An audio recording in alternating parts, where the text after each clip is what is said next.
The following is a presentation of the Magnitude Sports Network.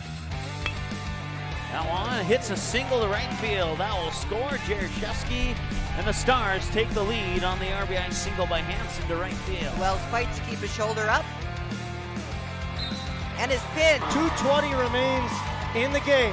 4th and 17. The Vikings capitalized early on a big one. What will the Squirrels do? Deep pass down the field. Cooper Johnson and Mason O'Malley. What a fantastic catch by Cooper Johnson. Dribble. Got in for down low. Iniger had it knocked free. Gets it back. Muscles his way in. Got it. Let's turn things over to the broadcast booth. The pregame show starts now. Hello and welcome into Young Field tonight for tonight's broadcast of Legion Baseball on Magnitude Sports. I'm Riley Swenson. I'll be with you tonight for the matchup between the West Fargo Patriots and visiting team Manitoba. Kind of an overcast evening here at Young Field. Was some rain in the forecast. Looks like it's going to avoid us, we hope. Overall, a nice evening for baseball. If you're with us last night, you saw the Patriots take on Wayzata. Pretty good ball game from both teams. Ended up being a 5-4 final with some controversy at first base. And that's putting it lightly to end the game. We'll get into more of that later. But for tonight, it'll be a doubleheader. First one scheduled for 5:30. Second one to follow behind. They always put 7:30 on the schedule. Don't know why they do that. It feels like it's always at 8 o'clock or even later. We'll have both those games for you here tonight on Magnitude Sports. Take a look at the Magnitude upcoming schedule. Over tonight at Starion Field, the Stars taking on Rapid City. And right here, West Fargo taking on Team Manitoba. We'll head to a quick break. When we come back, we'll have lineups and first pitch for you on Magnitude Sports. Does a ghost pepper wing that doesn't send you into tears make any sense? Sure does to us. That's why Popeye's ghost pepper wings are more flavorful than fireful. Because in NOLA, we like to taste our food, not cry over it. We don't make sense. We make chicken. Love that chicken from Popeyes. At Popeyes, we've got a feast for your family. Whether it's spicy or mild fried chicken or tenders, our brand new homestyle mac and cheese, or any of our other delicious sides, there's something for everyone at the table. Try it today and earn points with Popeyes Rewards.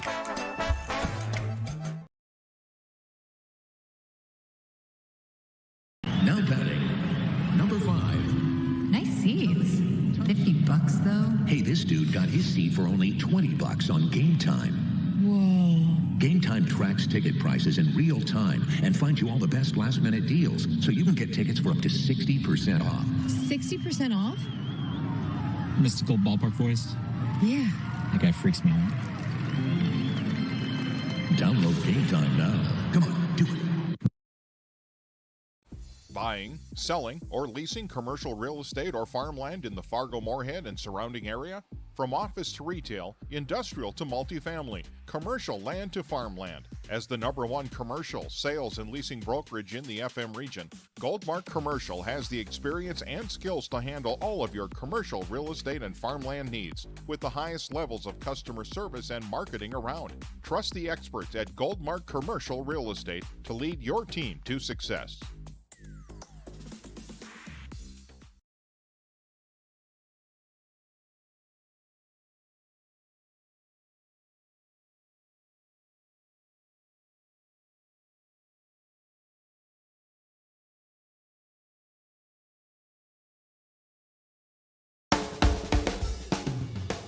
Family owned and operated for many years, MTW Towing is your first call for all of your towing needs in the West Fargo, North Dakota area. We are a full-service towing company that offers fast and efficient service at affordable rates. Our professional team is always prepared to provide you the best service possible. We also accept student discounts. To learn more about us, please feel free to give us a call today at your convenience.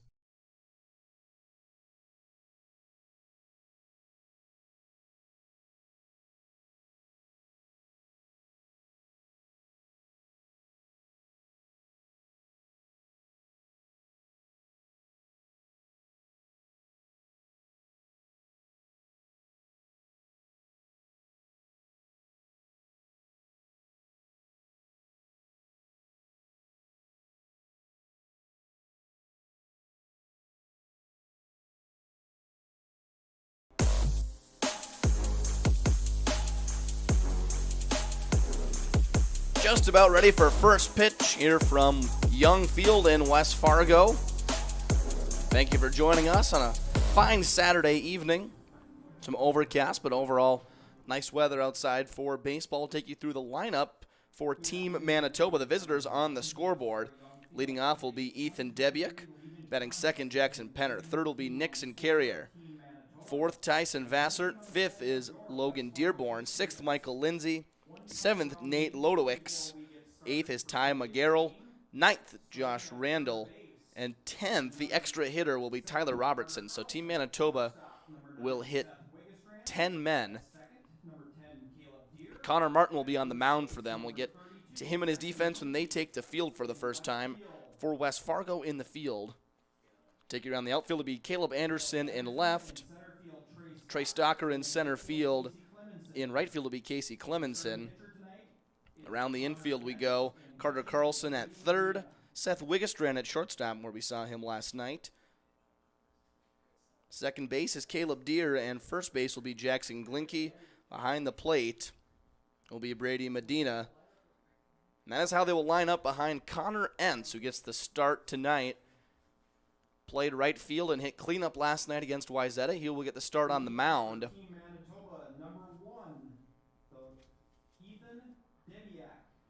We're just about set for first pitch. The left-hander Ethan Debiuk steps in. The first one is high for ball number one from Connor Entz. So first pitch at 5:31, pretty much right on schedule. 79 degrees here in West Fargo tonight.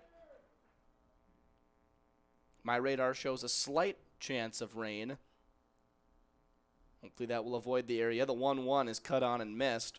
1-2.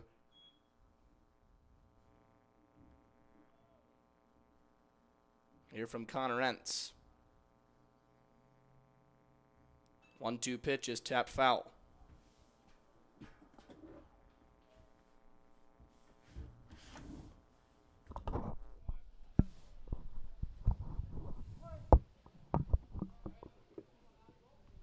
The 1-2 is a line shot, but caught by Carlson at third base. A nice play for out number one.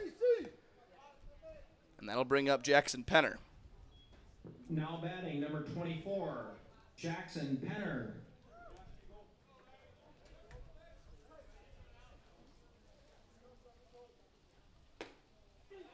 Strike one to Penner. Last night, the Patriots were able to get the first out of the night on a flyout to right field.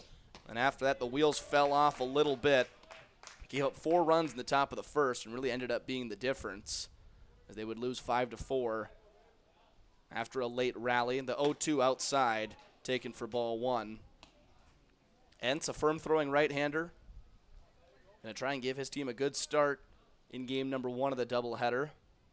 This one, another one on the ground this time to Carlson. Fires it over to first base, and just like that, there are 2 outs. Now batting number 19, Nixon Carrier. Carlson getting plenty of work here in the top half. We'll bring in the 3-man Nixon Carrier. Playing first base tonight. He takes a first pitch breaking ball for strike one. Had a little cut action. Not sure if that's a slider or just a cut fastball. Either way, it's strike one. Now this one on the ground. A quick inning for Entz. Should Wigestrand make the play? And he does. 1-2-3. Easy top half of the first for Connor Entz. And a welcome sight for the Patriots. We'll have the batting lineup for you when West Fargo comes to bat the first time here at Young Field tonight. Hey, it's Mike with Magnitude Sports. Check out this channel right here, Dakota Fins and Feathers Outdoors. It's owned and operated by a family in Bismarck, North Dakota that I've known for over 2 decades. Kids have grown up into fine young men, and during their high school careers, some of them even played games that were broadcasted on Magnitude Sports. If you like hunting, fishing, general outdoor life, sunrise, sunset, everything hunting and fishing related, dogs, hunting dogs, they're the best. Then check out the channel and show them some love. Go to Fins and Feathers Outdoors. Subscribe to them today.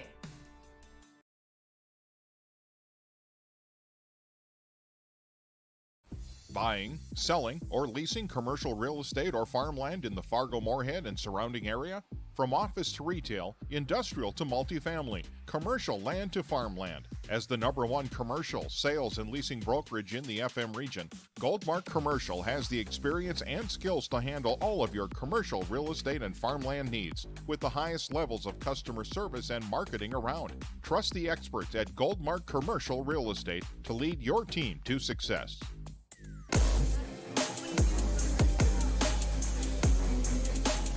The Patriots coming to bat for the first time. Here's how they will line up. Seth Wiggestrand leads off. Caleb Deere bats second. Trey Stalker third.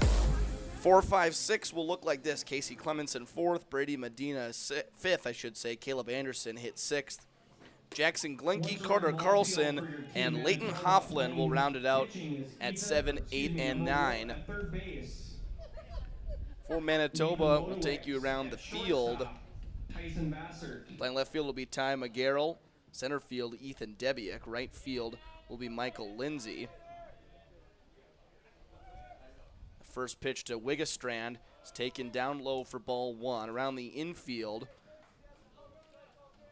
third base will be Nate Lodewicks. Shortstop, Tyson Vassert. Second base is Josh Randall. And at first will be Nixon Carrier. The 1-0 pitch, big swing from Wiggestrand, comes up empty. Logan Dearborn behind the dish, and he will be the battery mate of the left-hander Connor Martin, who will get the start in game number 1 for the visitors from Canada. He finds himself ahead 1-2.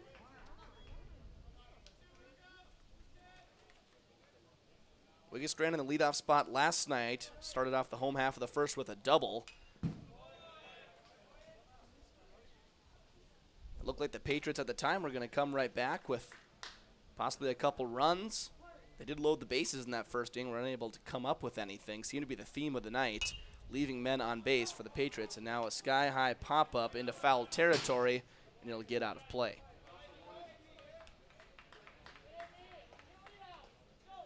Last night, just one 9-inning game against Wayzata. Post 118. Is over at Newman Outdoor Field this afternoon, playing a doubleheader with Post 2 in Fargo. 1 ball, 2 strikes to Wiggestrand.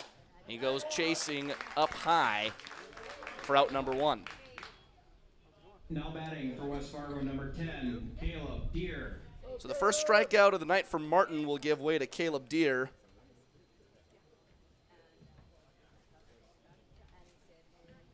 Deere came in the ball game late last night in a pinch hit roll. He takes the first one right there.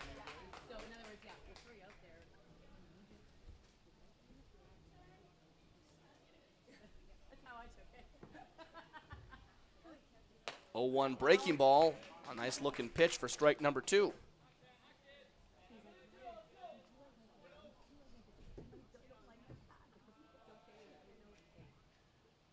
0-2 pitch, runs inside, 1 ball, 2 strikes. Second night in a row that the Patriots have taken on a lefty. Last night it was guard Swenson for Wayzata. 1-2 fouled away. Swenson with a solid outing last night against the Patriots. Went 6 innings complete, only gave up 3 hits, walked 1, and added on 7 strikeouts. 1-2 easy take. After Swenson was taken out, the Patriots were able to get to the bullpen a little bit. Had the tying run on third to end the game for the controversial play at first base. One umpire ruled that he pulled his foot off. Home plate umpire said that he couldn't appeal the play. The coach for Wayzata could not. Another strikeout. Would have been ball 4 for Deere. Swings at 1 outside the zone, brings up Trey Stalker. Back to the play that ended the game last night. Home plate umpire said, I can't make the call. It's a force out. Before the Wayzata coach told him, I'm not asking about the force. I'm asking about the foot being pulled off. And he said, well, he didn't pull his foot, so he's out then. And he said, yep, he is, and that's how the game ended. So after all that went down, 5-4 Wayzata got the win. An odd way to end a baseball game. Now 1-1 to Trey Stalker.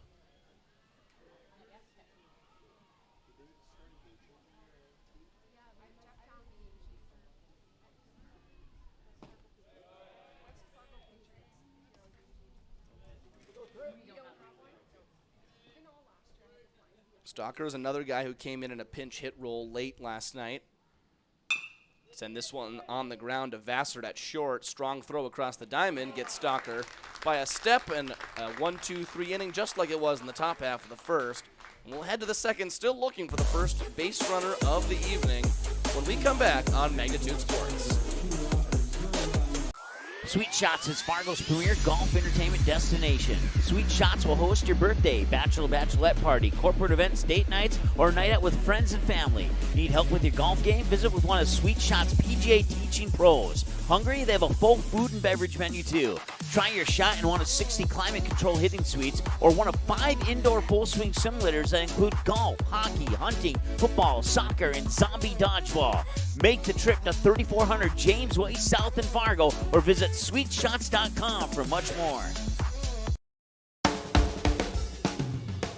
Family owned and operated for many years, MTW Towing is your first call for all of your towing needs in the West Fargo, North Dakota area. We are a full-service towing company that offers fast and efficient service at affordable rates. Our professional team is always prepared to provide you the best service possible. We also accept student discounts. To learn more about us, please feel free to give us a call today at your convenience.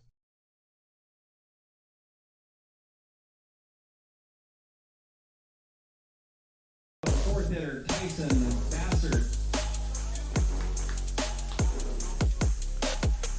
Vassard, Dearborn, and Lindsay due up for Team Manitoba. Set to do battle against Connor Entz. Had a real tidy inning number 1. That one breaks too far inside for ball 1.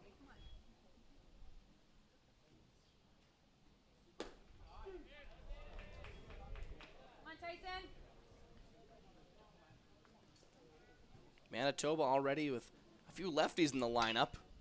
Grounded up the first baseline foul.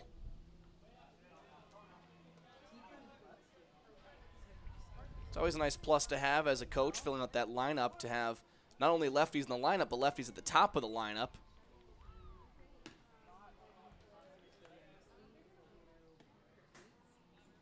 Sport of Legion Baseball, of course, just dominated by right-handed hitters for the most part, so to have some lefties throw a different look at opposing pitching staffs can be a nice thing. Count now full to Tyson Vassard. Made the play to end the bottom of the first. Sends another one fouled on the first baseline.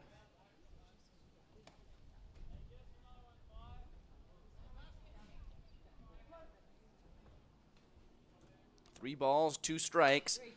Popped in the air. Clemenson going back. Deer chased after it. Did he make the catch? Yes, he did.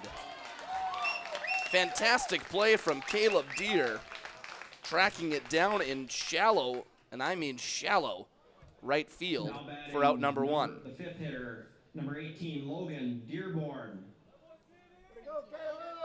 So after the nice play from Deer, brings up Logan Dearborn.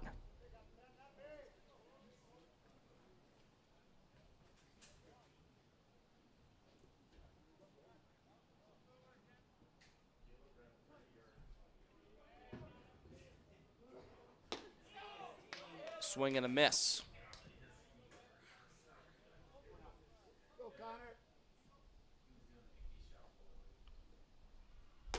Another swing and a miss on a 0-1 pitch. Dearborn's going to have to reset down 0-2 to Connor Entz. Fires that one a little bit outside. Entz not messing around so far, attacking that strike zone.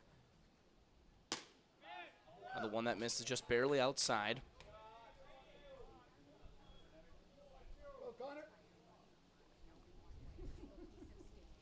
Two balls, 2 strikes to Team Manitoba's catcher. Now this one misses on the inside part of the plate. Right after I say he was attacking the strike zone, now 3 balls in a row. Runs the count full. Swing and a miss. So after evening the count back up at 3-2, Dearborn gives it a swing and a miss for out number 2. Gives Entz the first strikeout of the night for him. And brings up Michael Lindsay.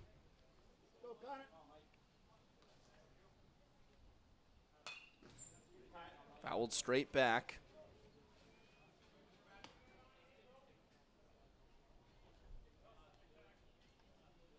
Entz has been able to get that first pitch strike against the majority of the first 6 hitters that have come to the plate. Now he'll miss outside. You're able to get that first pitch strike across, just opens up so many doors for you as a pitcher on what you're able to do. You can control the at-bat from there. We'll see where he goes on 1-1. Misses a little bit low. West Fargo sits at 6-4-1 on the season. Now 3 balls, 1 strike.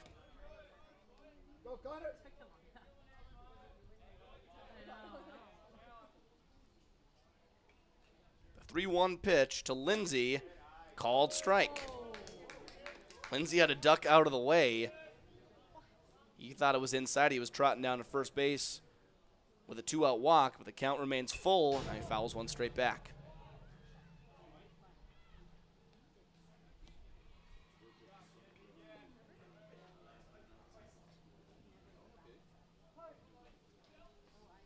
Another full count pitch to Michael Lindsay. Sends it on the ground to third. Carlson picks it up on a backhand. Nice play across the diamond for out number 3. So far, so good for Connor Entz. We'll see if his team's able to give him some help on the scoreboard. West Fargo coming to bat. We'll be right back on Magnitude Sports. Boston Pizza harnessed Fanalytics to help optimize no-look dipping.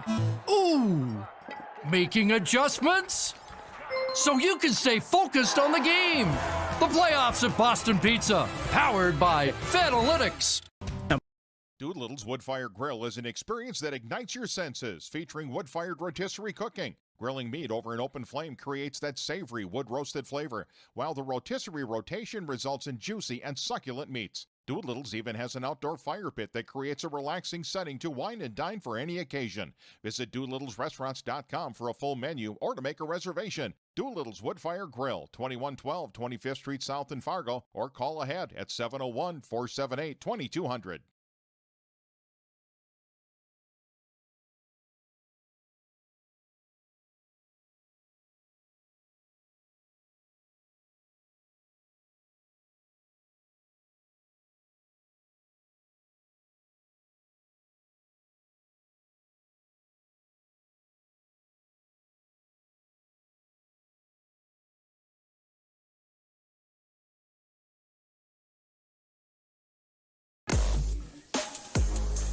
Number 21, Casey Clemenson. 4, 5, and 6 due up for the Patriots. Still looking for a base runner as we play here in the bottom of the second for either team.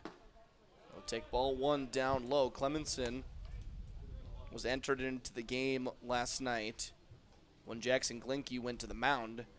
He took over at first base. Made a nice play at first, digging one out of the turf. And prevented a run from scoring. And then in the 9th inning, down 5-3, had a runner on first, put one in the right center alley. Eventually made it all the way up to third after a pass ball with 2 outs, but he was stranded there. There's strike 2, even though the catcher Dearborn couldn't quite get a handle on it. 1 ball, 2 strikes to Casey Clemenson. On the ground to first base. Easy play for Carrier. That'll be the first out. Now batting number 24, Brady Medina. Brings in Brady Medina, the catcher. And stop me if you've heard this before. Another guy that was entered in late in last night's ball game as a pinch hitter.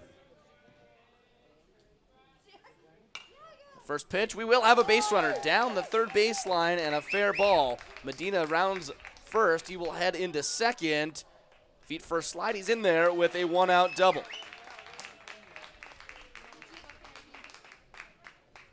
Good piece of hitting from Medina. Puts a runner in scoring position for Caleb Anderson.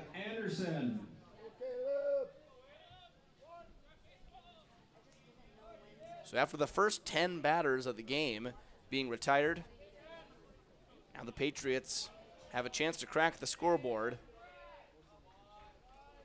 Be up to Caleb Anderson, the left fielder. First pitch is popped towards the first baseline, but foul.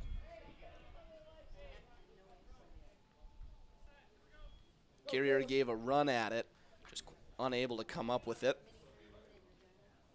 Anderson batted third in last night's ball game.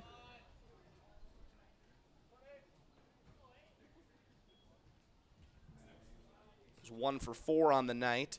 Moves down to the number 6 hole here in game 1. This one's sent out to right center. That's going to drop. Medina wasn't sure if it was going to get down, so he held up at second. He will only advance to third, but back-to-back hits for the Patriots. They got runners on the corners. Jackson Glinke. Jackson Glinke will step to the plate.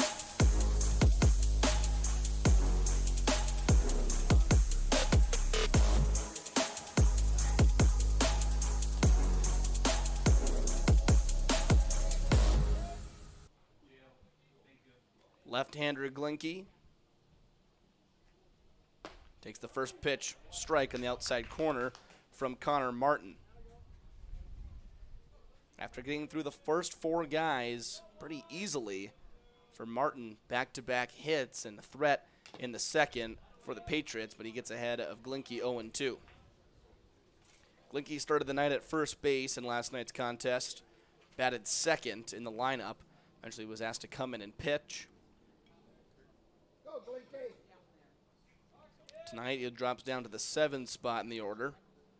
A big spot for him already. Anderson off for second. The hit and run works to almost perfection. Not quite, but they will get the run in and avoid the double play.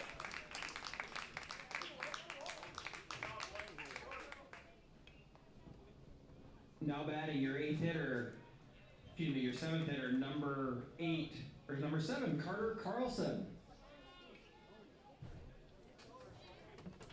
Brings in Carter Carlson, the third baseman. Was a pinch hitter in last night's game. This one gets off the glove of Dearborn. Heading into third is Anderson.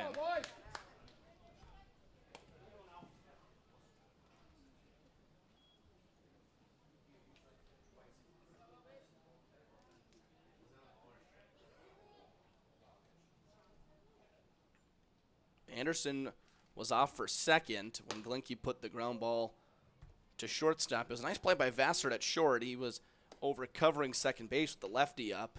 That's his duty, able to go back, field the ground ball, and throw on to first. Ideally, that one would have been a little harder and into left center. And out scoots by Dearborn again. Throw to the plate, it will be no throw. The Patriots able to manufacture a couple runs in the second.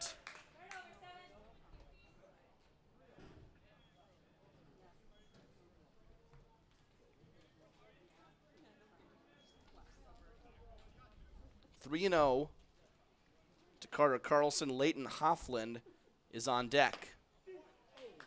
The 3-0 pitch catches the outside corner. But back to that hit and run. Would have been real nice if it could have got in at the gap for West Fargo. That's why you put the hit and run on for another reason, not necessarily just for the hit aspect of it to clear up that side of the infield, but it also keeps you out of the double play should there be a ground ball. Fortunately enough for the Patriots, that's exactly how it worked out. 3 balls, 2 strikes to Carter Carlson with 2 outs. The bottom half of inning number 2, another pop fly back over home plate.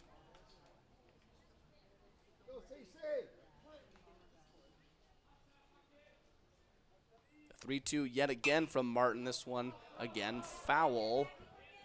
And it will go out of play over the Manitoba dugout.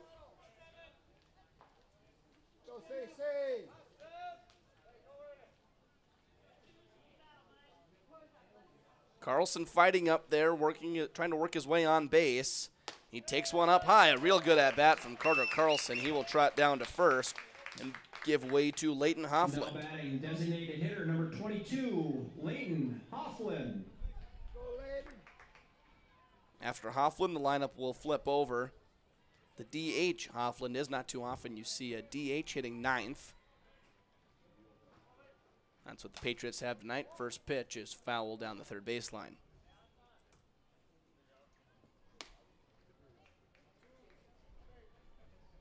Patriots take on Rapid City tomorrow afternoon.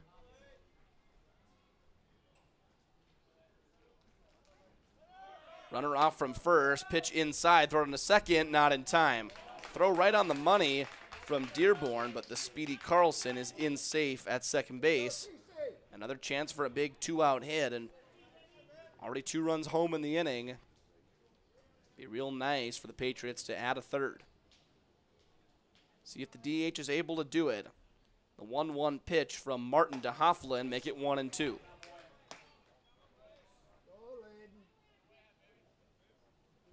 One ball, 2 strikes. The left-handed hitting Leighton Hoffland takes that one up and in.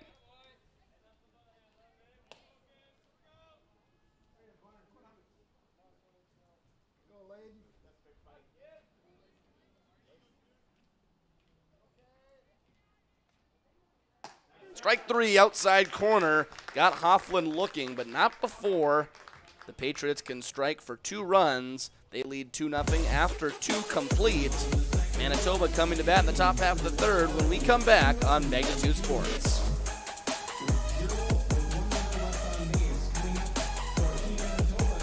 Do you have a teen ready for driving lessons? Don't know what they need to do or when things need to be done?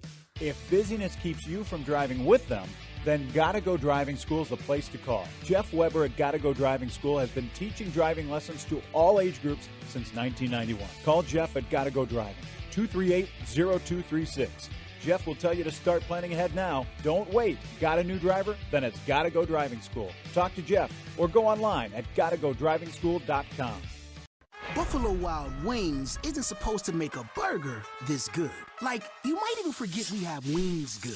So we threw in 6 boneless wings for $1 as a reminder. Buy any burger, get 6 boneless wings for $1. Only at Buffalo Wild Wings. Abby says she wants to marry a B-Dubs honey barbecue wing. We get the sweet, tangy allure of honey barbecue sauce, but you can't marry a chicken wing. What are you going to serve at the wedding? Their family? 26 sauces and seasonings at Buffalo Wild Wings.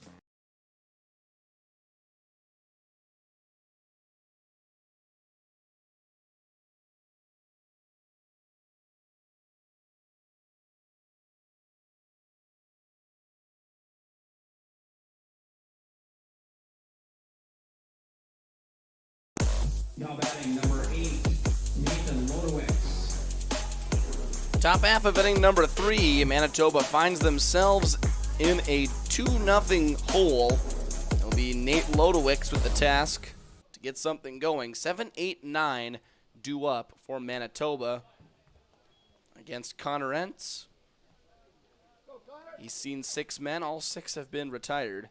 1 strikeout, 1 lineout, 1 pop out, and a trio of groundouts.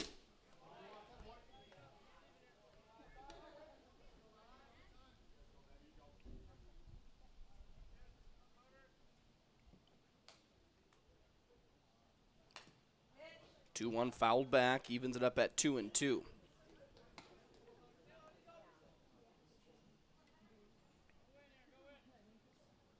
Team Manitoba will stay in the FM area tomorrow and take on the Stars of Post 400. Up the middle, Deer makes a play on it. We'll see if he can make the throw. Never really had a chance. So there's the first hit for Manitoba. Lodowicz gets them on the board in that column. That'll bring up Ty McGarrell.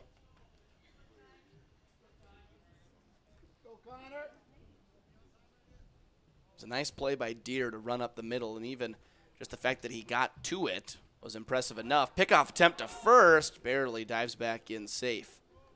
But they had Lodowicz leaning. But once Deer had it in his glove, you knew it was going to be a tough play to shift all that weight and his momentum going up the middle, try and get something on it over to first. Not too far inside. McGarrell moves out of the way, 1-0.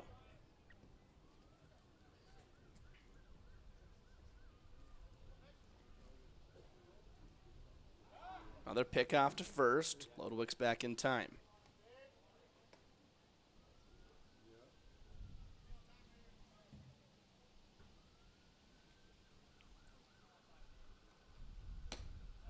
1-0 is taken, 1-1.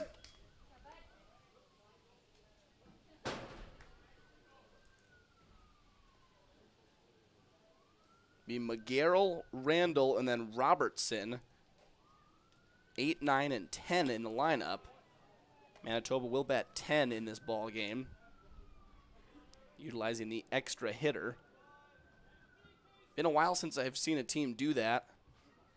I guess I didn't know it was necessarily allowed.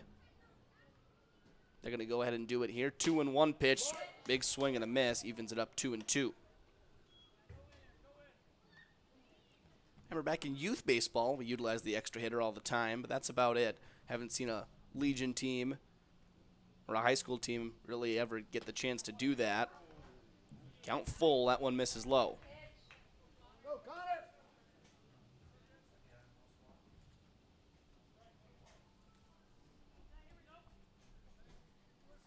Full count to the left fielder, Ty McGarrell. Runner on first, nobody out. They'll check on the runner. He's back in time.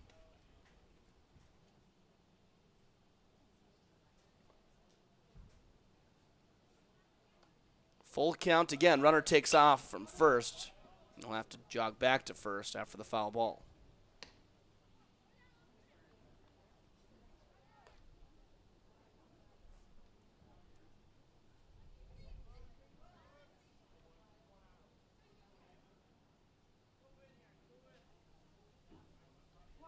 Three balls and 2 strikes to Ty McGarrell. Another foul ball, doing a nice job, staying alive. Entz not giving in on the mound. Keeps on firing strikes. And McGarrell doing a nice job to spoil those pitches. We'll see if he tries to go maybe something off speed. Runner takes off again. Doesn't matter. He'll be in safely. He will give it a slide, but it didn't matter. It was ball 4.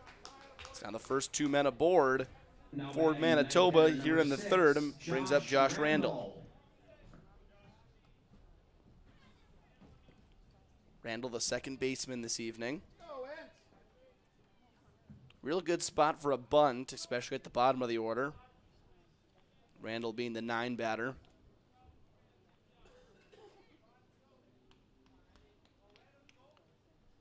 He will not square around on that one. This one gets away from Medina. So just 1 runner will advance. Lodowicz, the heads-up play, takes third. McGarrell remains on first. Medina kept it in front, but just got too far away. Landed about halfway between him and the pitcher, Entz. So now runners on the corners. Maybe a first and third possible stealing opportunity here for Manitoba.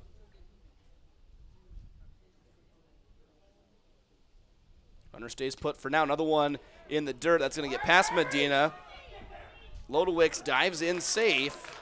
So a couple of balls in the turf is how Manitoba will get on the board.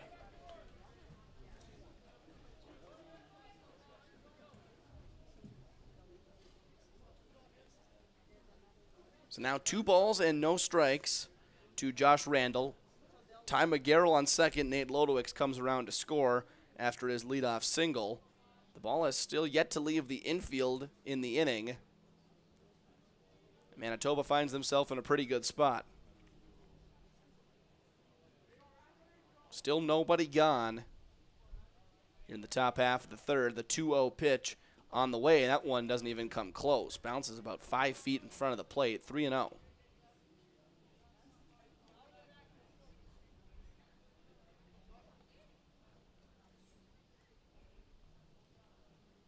Three balls and no strikes to Josh Randall.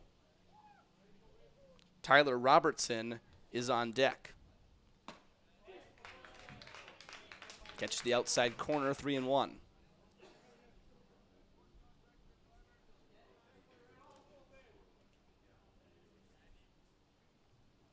First baseman Glinke playing in on the grass, or I guess the green turf, I should say. Everyone else in the infield back at normal depth, along with the outfielders. Clemenson and Wright playing maybe in a couple of steps from where he normally is at. Full count. Out to Clemenson down the right field line. Long run, he makes the catch. Runner will tag up from second. The throw into third, not in time.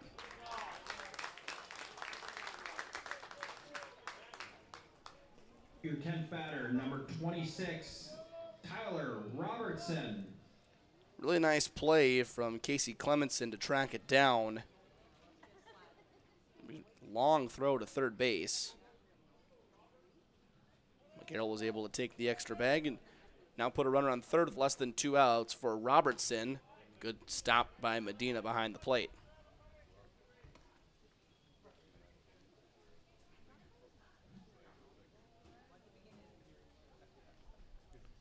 One ball, no strikes to Tyler Robertson, the number 10 batter in the lineup.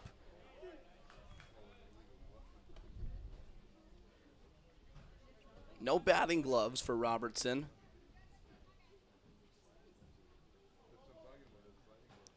The 1-1 miss is further outside that time. Ethan Debiuk is on deck, top of the order, lined out to the third baseman Carlson to lead off the game. That one almost hits Robertson, barely able to get out of the way, but finds himself in a hitter's count.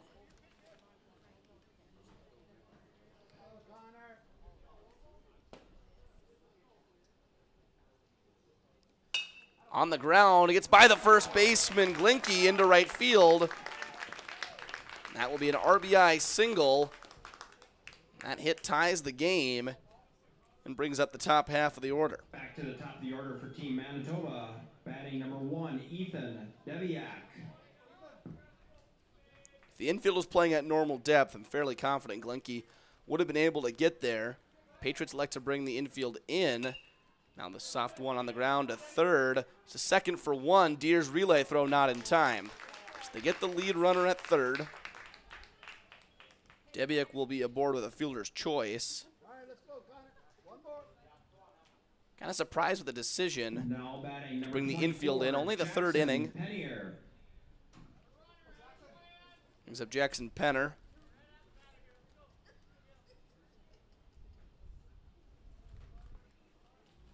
First pitch from Entz is a breaking ball that misses low.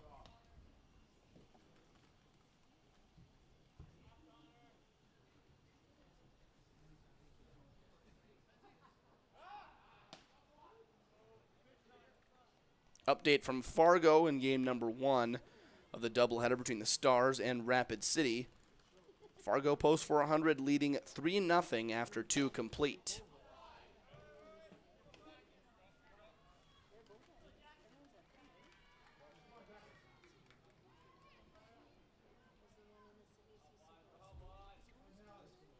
Two balls, no strikes to Penner, now 2-1. Entz had been so good, especially through the first 2 innings, attacking that strike zone, getting ahead of hitters. Here in the third, he's not had quite that same success. Runner takes off for second, throw offline. Be a stolen base for Ethan Debiuk. Even if the throw had been there, I think Debiuk would have been safe. Pitch ruled a ball, so now 3-1. After falling behind 2-0 in the second, Manitoba with a chance to come right back and possibly take the lead. Pitch inside, puts a runner on first. Now a couple men on for Nixon Carrier. Now batting the number 3 hitter, number 19, Nixon Carrier. After that walk, we'll get a trip to the mound. Sun peeking through the clouds a little bit more.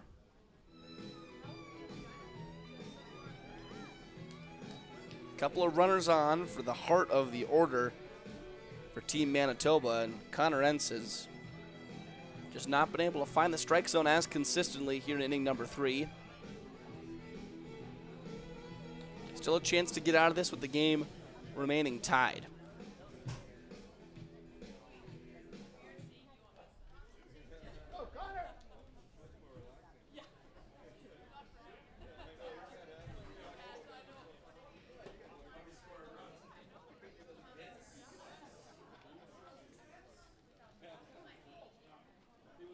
Nixon Carrier into bat for Manitoba.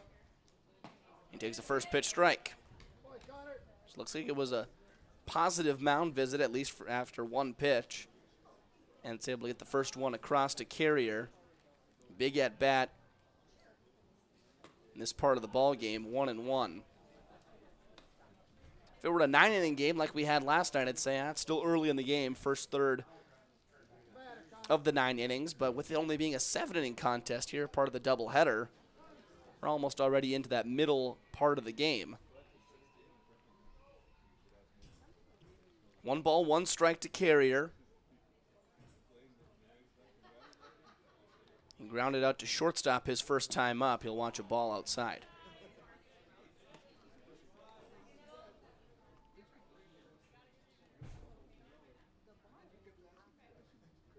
Seemed like Entz was a heck of a lot more comfortable going from the windup, pop-up, foul, and out of play. Those first 2 innings, he never had to go from the stretch. 6 up, 6 down. Lodewicks led off the top of the third with a single up the middle, and since then he's had to work from the stretch. Constant traffic on the base paths. Now a chance to get out of it. 2-2. Strike 3 called. Good pitch from Connor Entz. Leaves 2 runners on base for Manitoba, but not before they can tie things up. Patriots coming to bat in the bottom of the third when we come back on Magnitude Sports. Tonight, I'll be eating chicken tikka masala with garlic naan. Cheers. I win again. Patrick. That's Sir Patrick. Ooh, sir. Tonight, I'll be eating roasted cauliflower tacos with spicy chipotle sauce. Thank you. Oh! Yeah! I wasn't ready! You want cheese to go with that wine? Buying, selling, or leasing commercial real estate or farmland in the Fargo Moorhead and surrounding area? From office to retail, industrial to multifamily, commercial land to farmland. As the #1 commercial sales and leasing brokerage in the FM region, Goldmark Commercial has the experience and skills to handle all of your commercial real estate and farmland needs with the highest levels of customer service and marketing around. Trust the experts at Goldmark Commercial Real Estate to lead your team to success.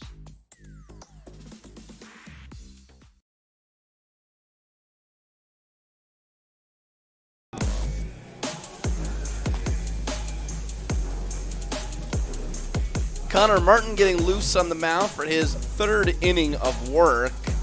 The left-hander got the start for Team Manitoba. Got a little roughed up in the bottom half of the second after a real smooth first inning, and so he will face the top of the order again here in the third. Wiggestrand, Deer, and Stalker, the 3 men due up for the Patriots. West Fargo, number 9, Seth Wiggestrand.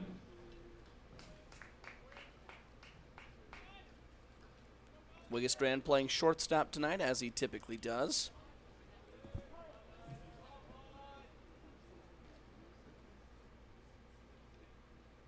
First pitch is outside for ball 1.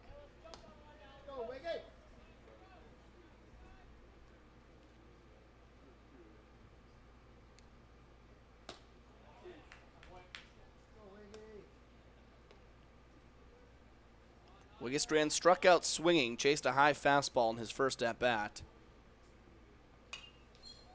Now finds himself in another 2-strike count.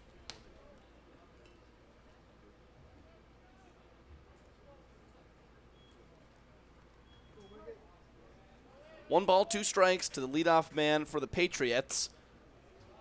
Good take.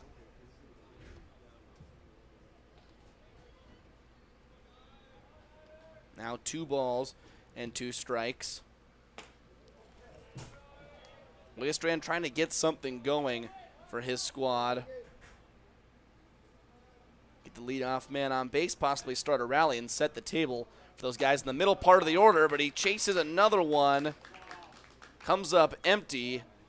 Now batting the 2-hitter. The 3rd inning starts just like it did in the first, with a swinging strikeout of Seth Wiggestrand. Brings up Caleb Deer. Deer was also a victim of the strikeout in the first inning.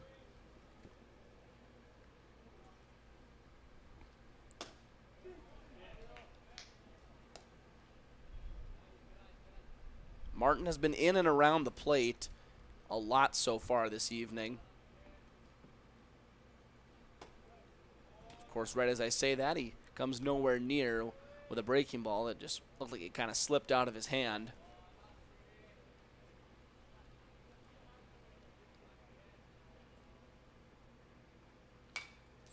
Foul back 1-2. Last night we saw the starter guard Swenson for Wayzata use that breaking ball to right-handers and go towards that back foot a lot. Run it inside. Seemed to be working quite effectively. The 1-2 is pop back foul. I know obviously at this level of baseball, it's not like the major leagues. You don't get all the video from every team's game every single night. But if they did have a scouting report, I would say that's probably the way to go, attacking the right-handed hitters from West Fargo. Good take from Deere.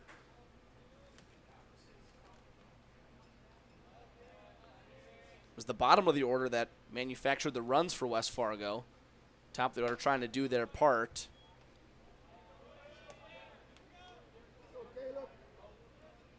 So far, the first 4 men in the order are combined at 0 for 5.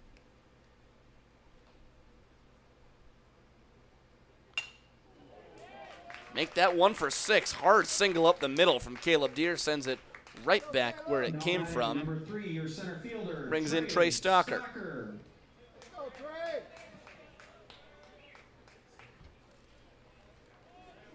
Nice looking swing from Caleb Deere. Calm and composed with a 3-2 count. Got a pitch pretty much right down the middle. Knew exactly what to do with it. We'll see if might think about swiping the bag. They'll check on him at first. He already showed off his speed a couple times out in the field. Made a nice sliding, diving catch behind first base. Also made a play up the middle. That started off the third with a hit, but he was still able to track it down as Stalker takes the first one for a called strike.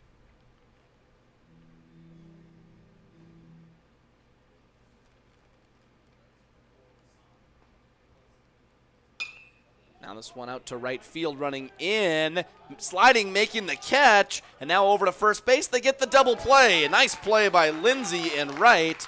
They will double up Deere at first, and that is how things will end in the bottom half of inning number 3. Manitoba coming to bat the top half of the fourth. They tied it in the third, looking to possibly take the lead when we come back.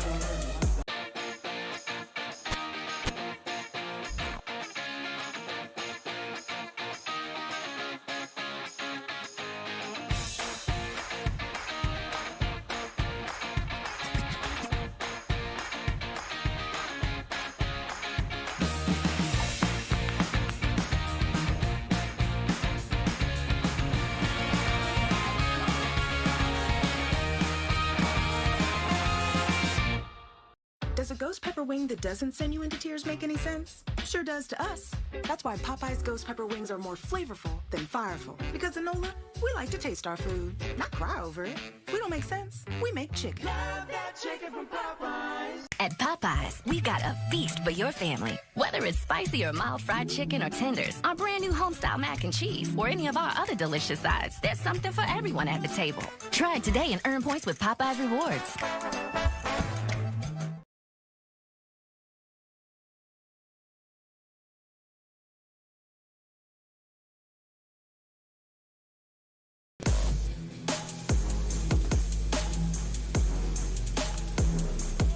Four, 5, and 6 set to do battle with Connor Entz for Team Manitoba, Tyson Vassar, Logan Dearborn, and Michael Lindsay. Michael Lindsay, the guy who just made the nice play in right field, came in sliding, made the catch, and caught Deere in no man's land, doubled him up at first base.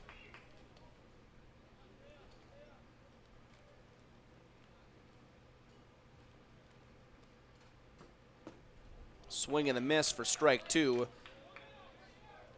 Entz getting back to his ways of the first couple innings, pounding that strike zone, getting ahead of hitters. We'll see where he goes on 0-2. Goes fastball and gets him looking. Nice pitch from Connor Entz. Good morning, good afternoon, and good night for out number 1. Your fifth hitter, number 18 in catching, Logan Dearborn. Bastard seemed kind of shocked almost when he saw that one called for a strike. Might have been just barely off the outside part of the plate, but it wasn't by much if it was. With 2 strikes, got to be willing to protect that outside part of the zone. Swinging strike from Dearborn. Now he'll take one outside for a ball. Again, that strikeout for Entz, working out of the windup, just seems like he's a heck of a lot more comfortable when he gets to go from that wind. He got into trouble last inning when he had to go from the stretch. Seemed almost a little rushed from my point of view. A 1-2 pitch. Gets some soft contact in the air. Easy play for Wiggestrand. Quickly, there are 2 outs in the top half of inning number 4. Now batting number 17, Michael Lindsay. So it'll be Michael Lindsay with the task of trying to extend the top of the 4th.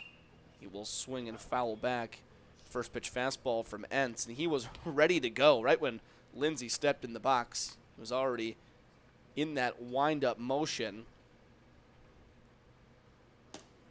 Misses outside. West Fargo in the home whites. Manitoba in the visiting black uniforms. Just a little bit too far outside.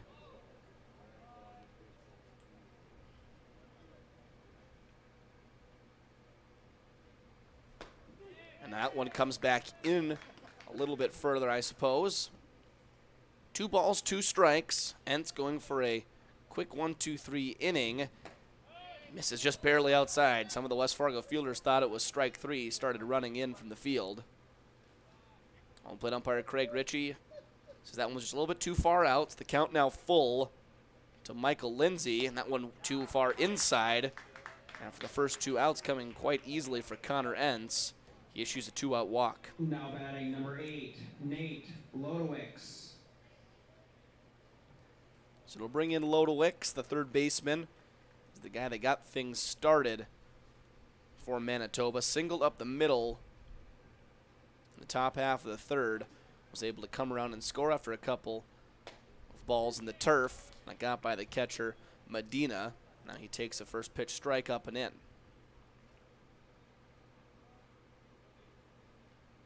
Overcast evening here at Young Field. Doesn't look like there's going to be any rainfall.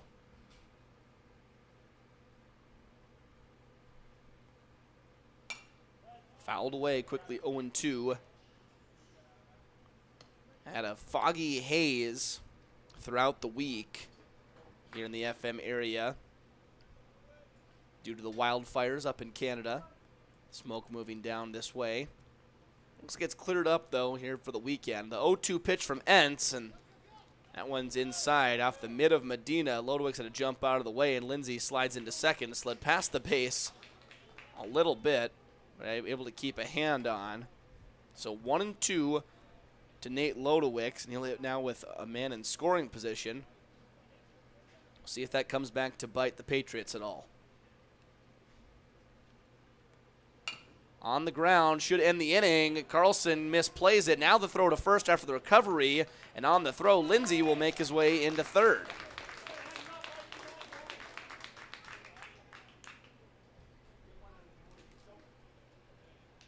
Now batting number 11, Ty Magarel. Ty McGarrell will bat. He walked in the 3rd. Also came around to score. Hits in a real big spot. Tough play for Carlson at 3rd. Did the right thing. Tried to get the short hop with the backhand. Just unable to come up with it. Now a swing and a miss from McGarrell. Played 3rd base most of my life, and I can tell you that's one of the tougher ones you'll get over there. Having to go to that backhand. Try and get the short hop. Did make a nice recovery play, but maybe should have held on to it at 3rd because the long throw allowed Lindsay to take off and move up 90 feet.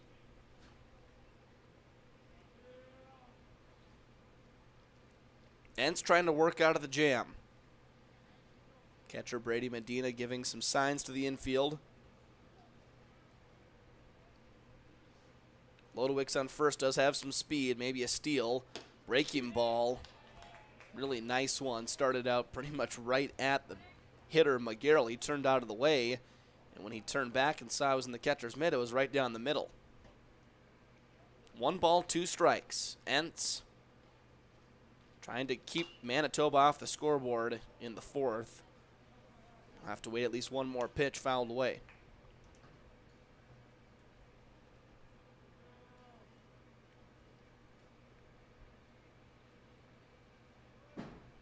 Now Medina giving signs again to the infield, maybe changing up the play a little bit on the 1-2 count.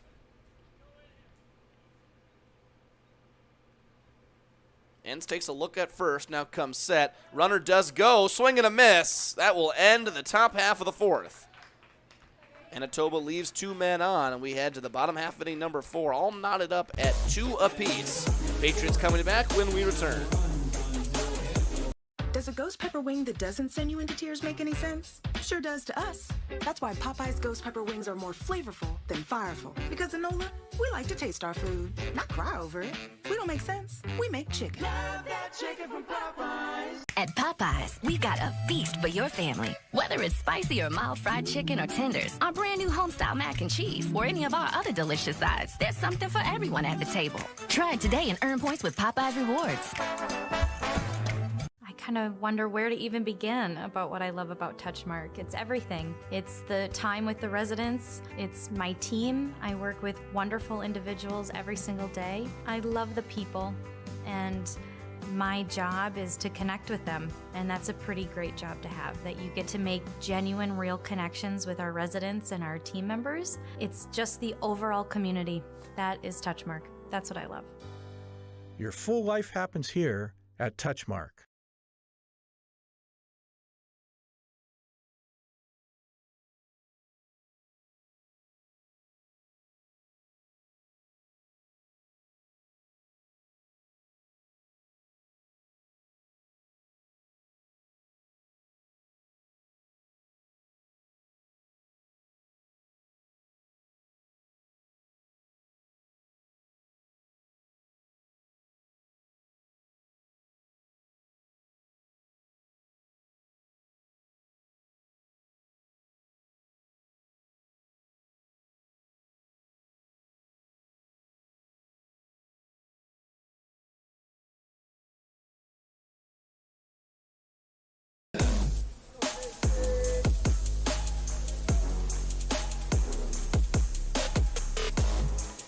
Four, 5, 6 due up for the Patriots in their half of the 4th inning. They will do it against a new pitcher, number 4, Austin Quark, into the ballgame, promptly fires strike number 1. So Connor Martin's day is done. The left-hander goes 3 complete, gives up 2 runs on 3 hits. He is not in line for the win nor the loss, so it'll be a no decision for Connor Martin. Gives his team a pretty good chance to win. That's all you can really ask for from a starting pitcher. The 0-2 pitch to Clemenson on the ground to second base. Randall comes around it onto first base for out number 1. Now batting the catcher, number 24, Brady Medina. So after the leadoff ground out, Brady Medina stands in. He doubled and scored in the 2nd inning at the first hit of the ball game for either side. Line shot down the third baseline. He'll hit with 1 out, nobody on. Big over-the-top breaking ball. Strike 1 from Austin Quark. Kind of fun to see what these pitchers have when we don't get the scouting reports before the games. We just come here and you see, you get what you get. And didn't really have a clue he had that big 12-6 curveball in his bag until I saw it right there. Really impressive pitch from Quark. Now misses with the fastball outside.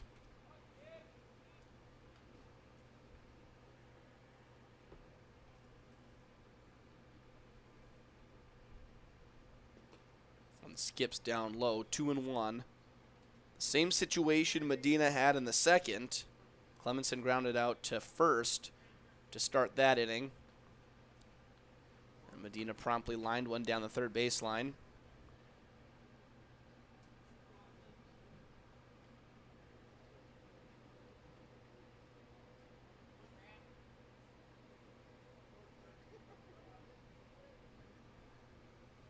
2 balls, 1 strike to the Patriots catcher.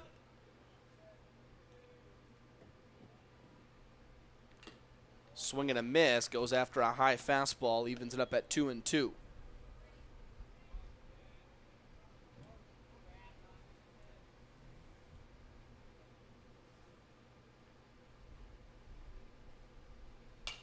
This one sent out to left center field. It's going to get down for a hit. Medina now 2 for 2 on the night. Double in the second, single in the fourth. That will set things up for Caleb Anderson. Anderson singled his last time up. A little cue shot into right center field. Medina had to wait on it. Didn't know if it was going to be caught or not, for eventually advancing to third base on the play.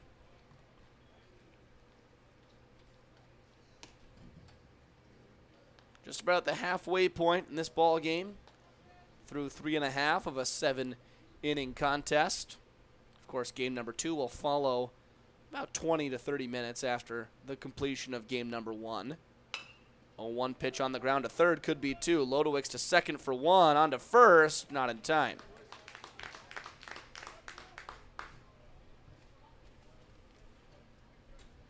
So Anderson will reach on the fielder's choice. Medina sent out at second base. Jackson Glinke. Jackson Glinke will hit with 2 outs and a man on first. That double play going from third to second to first all the way around the diamond. Definitely one of the tougher ones to turn. First pitch to Glinke is over to first base. And after the Medina single, Patriots can't get anything going after that. We'll head to the top of the 5th inning, still tied up at 2-2. Good finish on the way here in game number 1. Family owned and operated for many years, MTW Towing is your first call for all of your towing needs in the West Fargo, North Dakota area. We are a full-service towing company that offers fast and efficient service at affordable rates. Our professional team is always prepared to provide you the best service possible. We also accept student discounts. To learn more about us, please feel free to give us a call today at your convenience. Why do I choose to work here? It's the people. It's the feeling that you get when you've been gone for a weekend and everybody's genuinely happy to see you and you're so happy to see them too. They are wonderful. The staff is wonderful. They are so friendly. They're so happy all the time. It's a family. It's just that overall culture that we have. It's a great culture and I'm very lucky to be a part of it. Your full life happens here at Touchmark.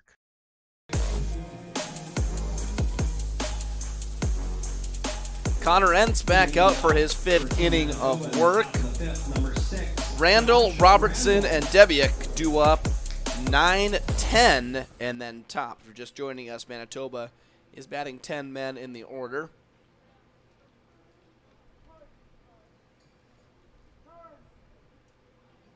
Entz tried to go right away, and time had still been called. Now he will wind and fire for the first pitch of the inning, which will be a ball upstairs. Feels like these first 2 batters of the inning, Randall and Robertson, could be key batters, not only in the inning, but in the game. Of course, as we're tied here late in the ball game, heading into the final 3 innings. Entz has been really effective out of the windup. He did get into some trouble out of the stretch in the 3rd. So fly ball into center field. This is going to help things for Entz's case. Stocker settles underneath it for out number 1.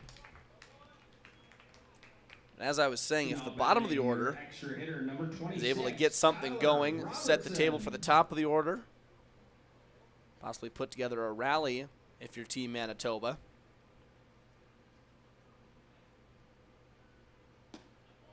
And Entz so far looks pretty determined to not let that happen. First pitch strike right at the knees to Robertson. The extra hitter hit a single through the right side in his first plate appearance. Now a ground ball to Wiggestrand, runs in, crow hop throw over to first, gets him in time. That brings us back to the top of the order for Team Manitoba, batting number 1. And so Entz does get the first 2 men of the inning out. Now will be the 3rd time through the order. We'll see what he's able to do against Ethan Debiuk. A line out for him, and then a fielder's choice for the leadoff man playing center field this evening. A real closed stance for Debiuk. Nice breaking ball from Entz, back door. You don't see too many kids these days with a closed stance. The 1-1 is sent up the middle, and that'll drop in for a hit. Nice line drive single for Debiuk. Gets 2-out base runner for Jackson Penner, the DH. Now batting the DH, number 24, Jackson Penner. I think part of the reason there's not many closed stances anymore is, well, really there's not very many closed stances in the major leagues. Really only Giancarlo Stanton's the notable guy I can think of with a fully closed stance. First pitch strike in the inside corner to Jackson Penner from Connor Entz. And I'm sure there's more out there, but it just seems like the wave of open stances, big power hitters, has kind of been the latest trend in baseball, amongst other things. Entz goes off speed, gets Penner out in front. Check on Debiuk at first, back in time. Debiuk did steal second base in the third inning after reaching on the fielder's choice. So the last thing you want to do here if you're the Patriots is allow him to get into scoring position and let a hit take the lead. 0-2 pitch misses down low.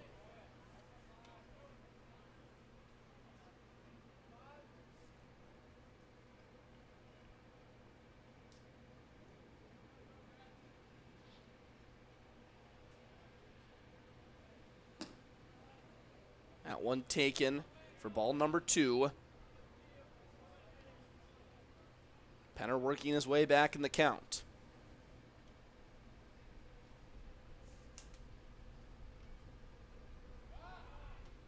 Debiuk dives in safe again at first. Good check from Entz. Want to keep that runner right there if possible. Debiuk does take off for second, swing and a miss. Big pitch from Connor Entz. Nice breaker towards the back foot. And that will wrap up matters in the top half of inning number 5. Getting late in the ball game here in game number 1. Patriots looking to possibly take the lead when we come back.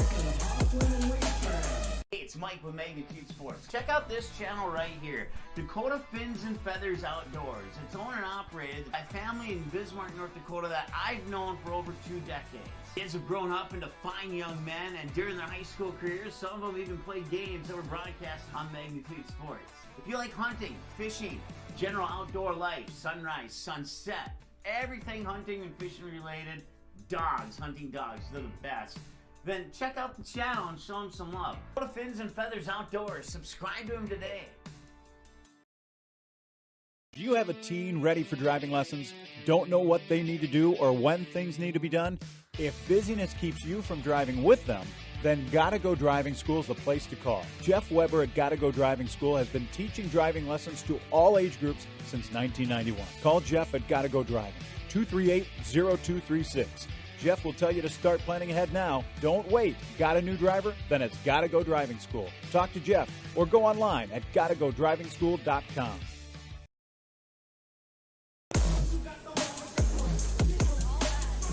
Patriots coming to bat in the bottom of the 5th here from Young Field on a Saturday evening. Turned out to be a pretty nice night for baseball. It will be 8-9 then top for the Patriots. Carter Carlson, Leighton Hoffland, and Seth Wiggestrand, the 3 due up for the Patriots.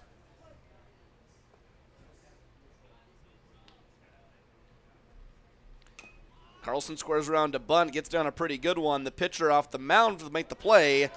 It was Quark over to first base and just tipped off Carrier's glove at first. I think Carlson would have been there anyway.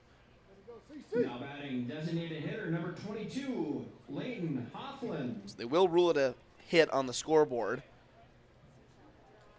Brings in Leighton Hoffland after... Hitter coming to bat will be Landon Trofgruben, number 11. Pitch hitting for Leighton Hoffland. I actually have a pinch hitter for Leighton Hoffland. It'll be Landon Trofgruben. And he'll be asked to bunt, pulls back, but takes a strike.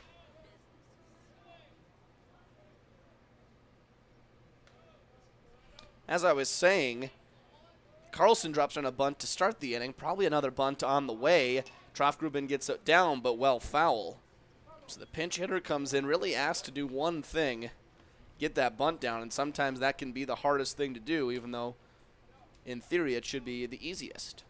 No balls, 2 strikes. The art of being able to drop down a bunt, especially here on turf, comes a little bit different than what you would normally do on a natural surface. Trofgruben has to bunt with 2 strikes, gets it down, and it's fair. He does the job. The sacrifice will move up Carlson to second base. A real nice job from Trofgruben, and also a nice play from Dearborn behind the dish to pop out of the stance and throw out Trofgruben at first. So if you're the Patriots, that's exactly the outcome you were hoping for. Didn't always look like you were going to get to that point. But Trofgruben comes off the bench as a pinch hitter to bunt. Not too often you see that. A team using a pinch hitter to bunt, but it brings in Seth Wiggestrand. He takes strike 1.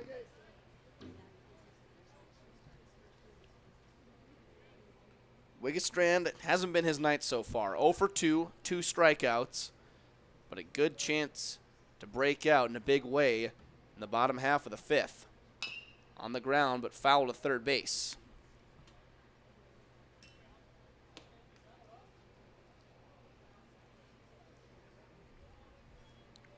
Austin Quark on the mound for Team Manitoba. The 0-2 pitch to Wiggestrand, breaker that hit him. So after getting ahead 0-2, Quark plunks Wiggestrand. That brings in Caleb Deere. Deere struck out in the first, singled in the third, a line shot up the middle. He would definitely take that right here. Would in theory give his team the lead. You'd think a hit to the outfield should score the speedy Carlson from second. First pitch fouled back.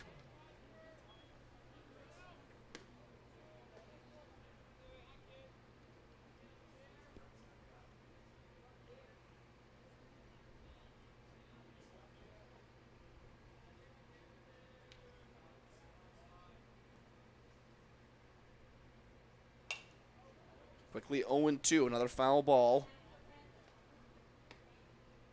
Quark just a pitch away from getting out of this thing with a double play in order. Going to be tough to do, though, with the speedy Deere at the plate and also speed on the base paths with Carlson and Wiggestrand. 0-2 pitch to Deere outside. Good nibble there from Quark. Just a little bit too far off the plate and a good take from Deere.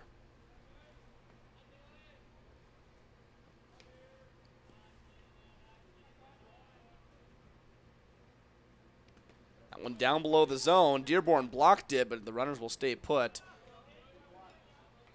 Got by him down between his legs. Dearborn able to find it almost immediately. Wiggestrand was about halfway to second before he realized that Carlson ahead of him was only about a third of the way on his way to third, and both of them had to return to their bases. Now the 2-2 to Deere. Count moves full. Deere fouled off the first 2 pitches, fell behind. Now works it back to a full count. Some good takes. Trey Stalker waits on deck. He's 0 for 2 on the night. The ground out and a fly out. 3-2 pitch, fouled back.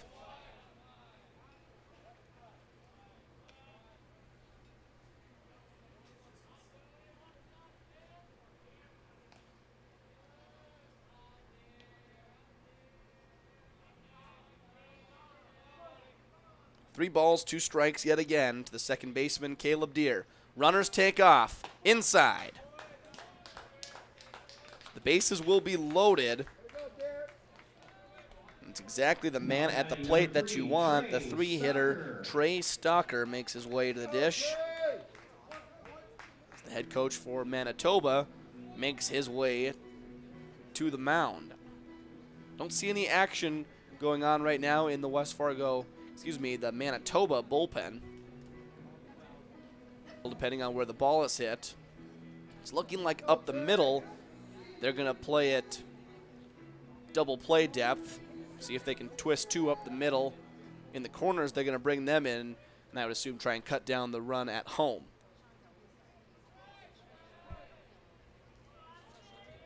Bases loaded, 1 out for Trey Stalker.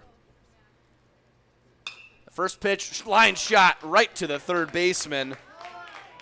Lodowicz makes the catch, and a tough break for Trey Stalker. That ball was hit on the screws. And now if the Patriots are going to score this inning, it is up to Casey Clemenson.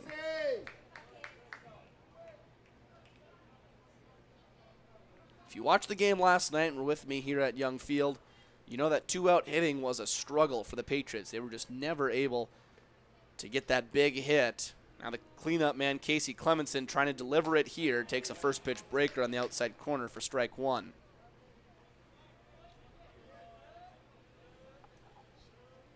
Clemenson's got plenty of power. Patriots could sure use something to a gap. He chases above the zone, 0-2. Quark trying to wiggle his way out of the jam.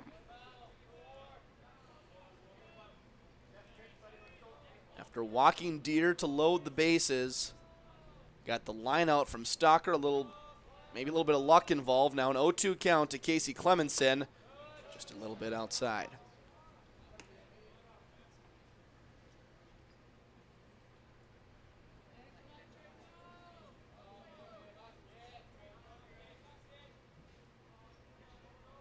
The 1-2 on the way, goes after it down below the zone. Catcher Dearborn will step on a home plate. The Patriots strand 3 and leave the bases loaded. We'll head to the top half of the 6th. Still a tie game here from Young Field. Do not go anywhere. We got the finish for you on Magnitude Sports. Boston Pizza harnessed Fanalytics to help optimize no-look dipping. Ooh, making adjustments so you can stay focused on the game. The playoffs at Boston Pizza, powered by Fanalytics. At Boston's, we make crowd pleasers. Like this. Woo! And these. So good! And definitely this. I love you! Stop by or book your catering order online and we'll make you a fan. Santana Concrete LLC in Barnesville comes highly recommended from their customers. But don't take our word for it, take theirs. Dan states that the team is polite, friendly, and efficient. Lee tells us that quality work for a fair price is hard to find. Here's Mike from Post 400 Baseball. Santana Concrete did a wonderful job laying the concrete foundation for our new press box. And Jasmine shares they do amazing work. Check them out by searching Santana Concrete LLC on Facebook or call 218-790-6560. Sweet Shots is Fargo's premier golf entertainment destination. Sweet Shots will host your birthday, bachelorette party, corporate events, date nights, or a night out with friends and family. Need help with your golf game? Visit with one of Sweet Shots' PGA teaching pros. Hungry? They have a full food and beverage menu too. Try your shot in one of 60 climate control hitting suites or one of 5 indoor full swing simulators that include golf, hockey, hunting, football, soccer, and zombie dodgeball. Make the trip to 3400 James Way South in Fargo or visit sweetshots.com for much more. Top half of inning number 6, Ben Klaus on the mound for the Patriots, and he misses with the first pitch well upstairs. So Connor Entz goes 5 innings for the Patriots, gives up 3 hits, 2 runs. Really only that third inning is the one that got him. Fouled back by Nixon Carrier. 3-4-5 in the Manitoba lineup due up. Carrier, Vassart, and Dearborn. They've been pretty quiet so far tonight. The guys that you would expect to provide a punch in the middle of the order combined to 0 for 6. So you got to think in some sense they are due. And Team Manitoba could sure use them. Tied 2-2 in the top half of the 6th. Just a 7-inning ball game in Game 1, as it will be in Game 2. Compared to last night, we had 1 9-inning game. 3-1 pitch from Klaus, nowhere near the zone, and it's a leadoff walk.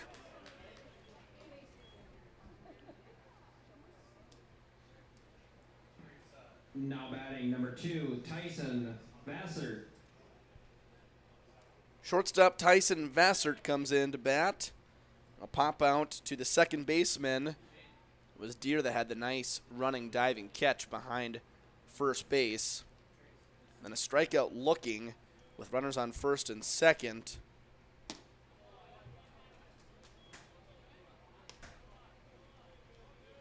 Actually, that was Carrier that struck out looking with runners on first and second. Vassar led off the fourth with a looking strikeout. Now 1-0, make it 2-0. Klaus unable to find the strike zone so far. Had one strike to Carrier. Of course, put him on base by way of walk. Now Vassar taking all the way, 3-1.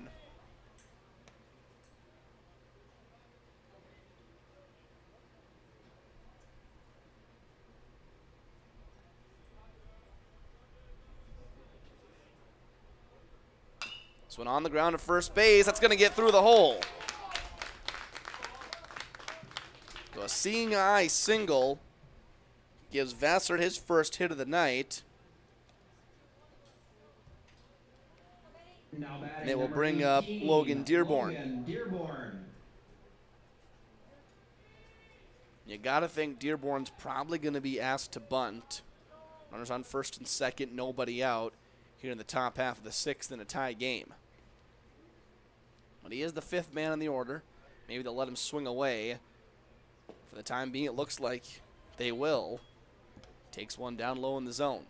I suppose with Klaus not being able to find the zone, don't do him any favors. And give him a free out with a bunt. See if you can get something going just with the bats. A good hitter's count now for Dearborn.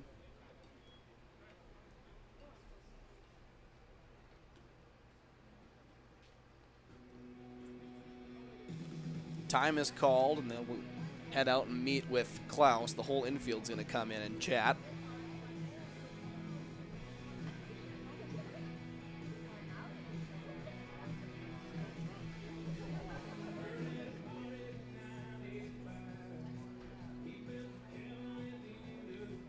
Two runs in the bottom of the second.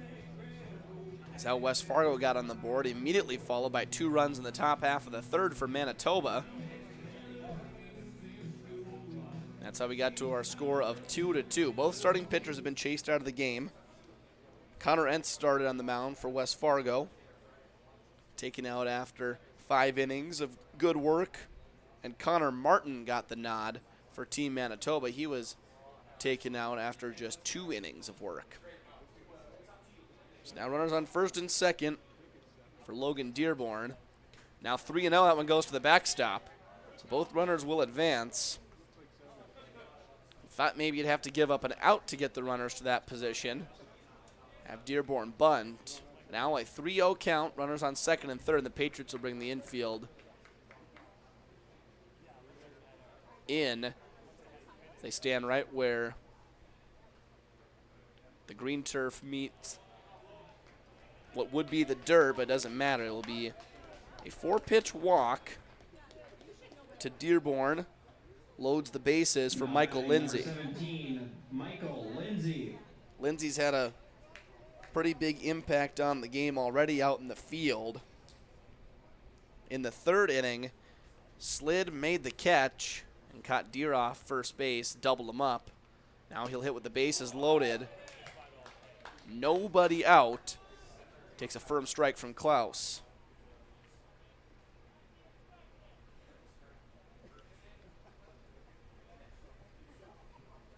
Manitoba just needs something to the outfield, whether it be a fly ball or a base hit. Now quickly 0-2. Klaus, after struggling to find the strike zone to the first 3 batters he faced, walked the first man, fell behind to Vassar before giving up a hit, and then walked Dearborn. Now up 0-2, and a strikeout would be massive. Fouled away.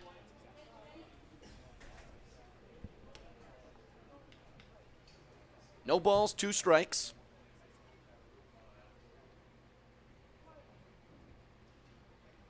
Michael Lindsay looking to break this 2-2 tie.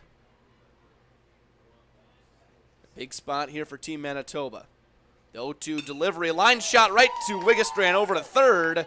Back in time is Carrier. So a big first out of the inning for West Fargo. They will get Lindsay to line out to the shortstop, and I suppose the baseball gods looking down on that play and figure now both teams are even. Trey Stocker hit one right on the screws last inning, unfortunately right to the third baseman. That would have been for sure a hit, possibly extra bases. That one would have probably scored a run or two from Lindsay. It brings in Nate Lodowicz with one out. The middle infield will move kind of half in, half back at normal depth. Fly ball out to left field. Anderson coming in. He will make the catch. Runner tags from third. He actually will not make the catch. He dropped it on the play. So it'd be a fielder's choice. Looked like he had it. Ball dropped in there, so that is how Manitoba will get their third run of the night.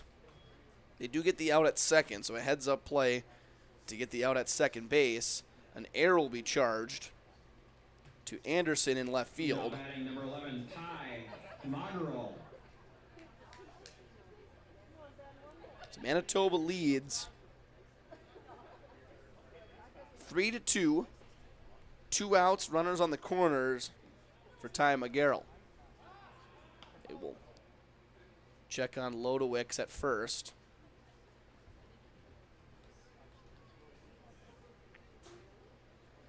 So you have bases loaded, nobody out. You get 1 run in if you're Manitoba.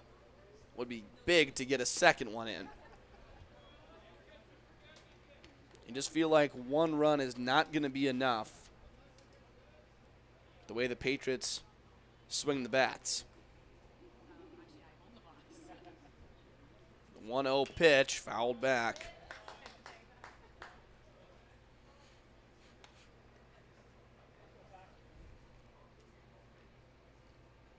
Lodowicz does have some speed on first.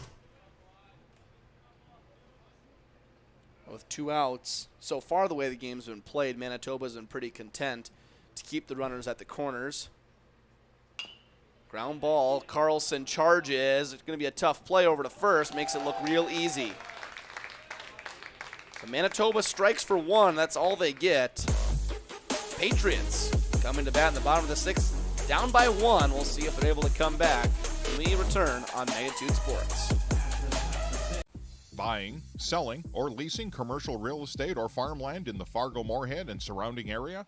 From office to retail, industrial to multifamily, commercial land to farmland. As the #1 commercial, sales, and leasing brokerage in the FM region, Goldmark Commercial has the experience and skills to handle all of your commercial real estate and farmland needs with the highest levels of customer service and marketing around. Trust the experts at Goldmark Commercial Real Estate to lead your team to success.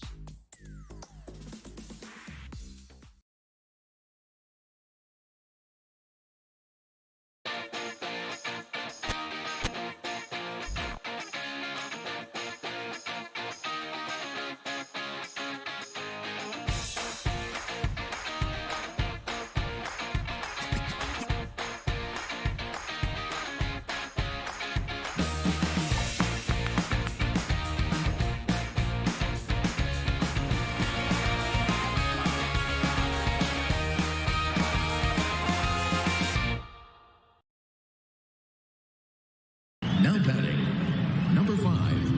Nice seats. $50 though? Hey, this dude got his seat for only $20 on Game Time. Whoa. Game Time tracks ticket prices in real time and finds you all the best last-minute deals, so you can get tickets for up to 60% off. 60% off? Mystical ballpark voice? Yeah. That guy freaks me out. Download Game Time now. Come on, do it.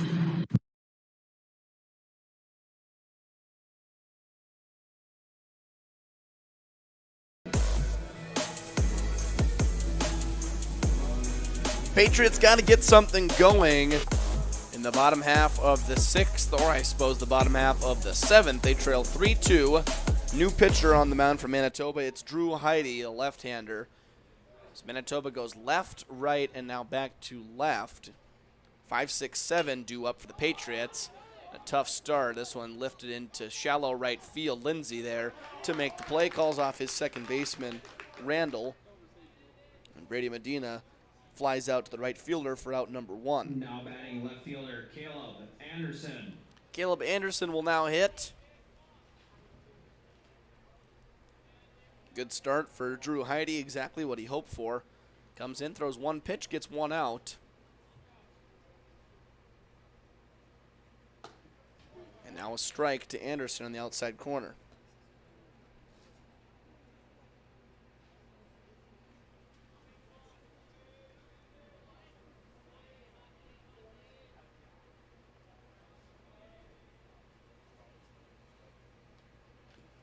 A one pitch bounces well before the plate. Easy take for Anderson.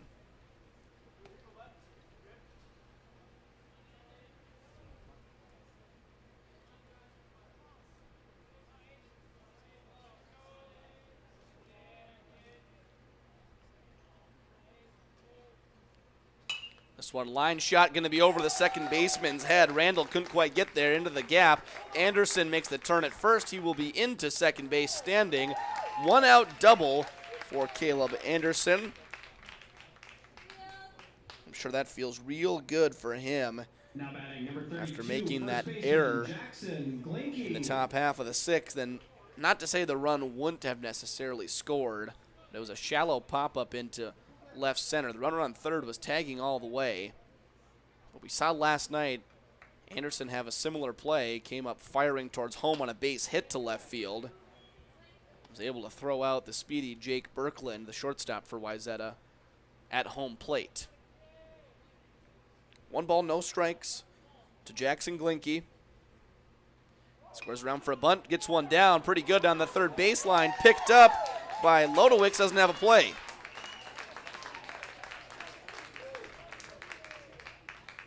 So the Patriots using some small ball here in the late innings. Now they have runners on the corners, just one out. Carter Carlson will come to hit.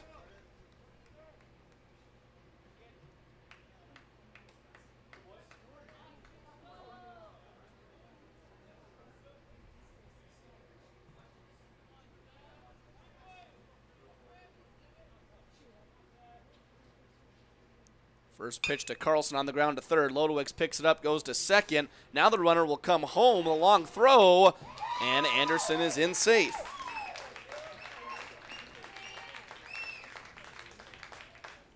So the fielder's choice brings in the run. It'll be an RBI for Carter Carlson. And that is how this game is tied. Now batting DH number 11, Landon Troffgruben. Brings in Landon Troffgruben. Anderson at third, saw it hit right to Lodowicz. Kind of caught him off guard. Another bunt from Troffgruben, another really good one, picked up off the mound by Heide. Not in time at first base. The speedy Troffgruben beats it out. Brings us back to the top of the order for the Been some really good bunts for the Patriots, and now Wiggestrand up with 2 outs. Man in scoring position. He had this same situation last time he was up. He was hit by a pitch. Good spot here for the shortstop. Give his team the lead. Give him a chance to close it out in the top of the 7th. It takes ball 1.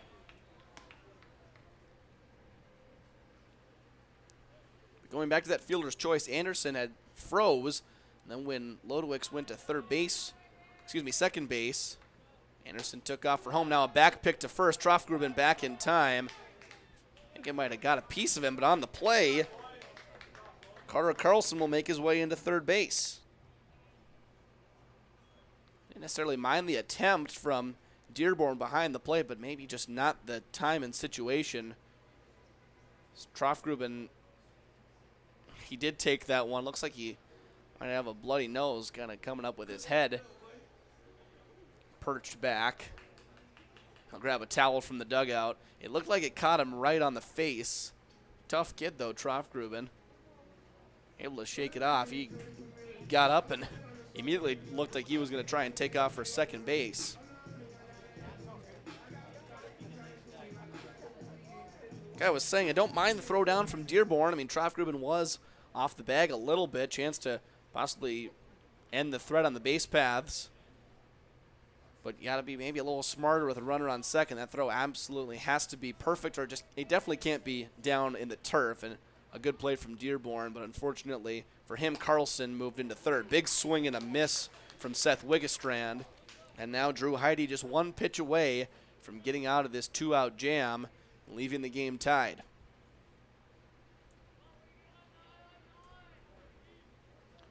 One ball, 2 strikes to Seth Wiggestrand.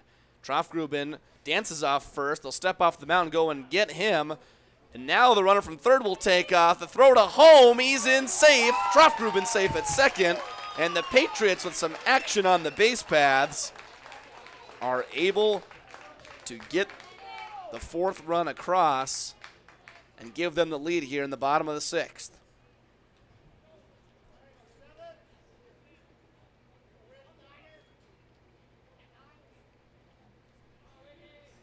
Still a runner on second.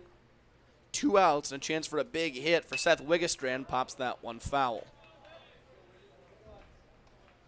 Really good play from Trofgruben. Just dances off first. Heide did the right thing on the mound. Stepped off and went to go get him. I think if you're in that situation again, just go right at him. Get that out before you have to think about the guy on third base. In theory, we always practiced when I played high school and Legion baseball, you want that pickle to be done in less than 2 throws. So if you're able just to go and get Trofgruben right away, Carlson, no matter if he takes off from third or not, isn't going to be able to slide into home safe as long as you get Trofgruben before he does that. It's definitely a tough play early in the year, early in the Legion season at least. Seth Wiggestrand still at the plate, trying to come up with a big hit, and he takes ball 4.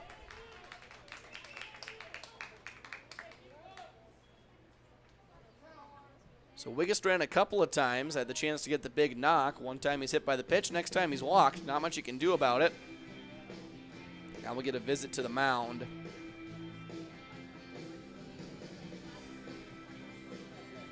Two runs in the 2nd for West Fargo, now 2 here in the 6th,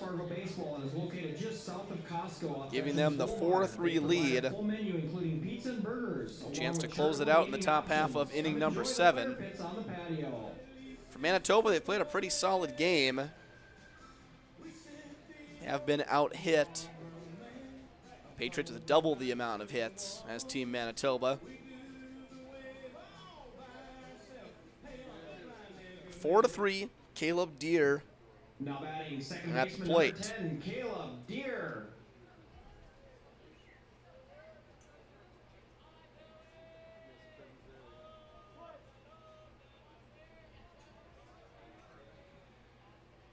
First pitch from Heide to Deere is fouled back to the net.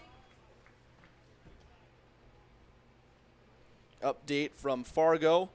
Stars trailing 7-8 against Rapid City, going to the top of the 7th in game number 1 of their doubleheader at Starry and Bank Field.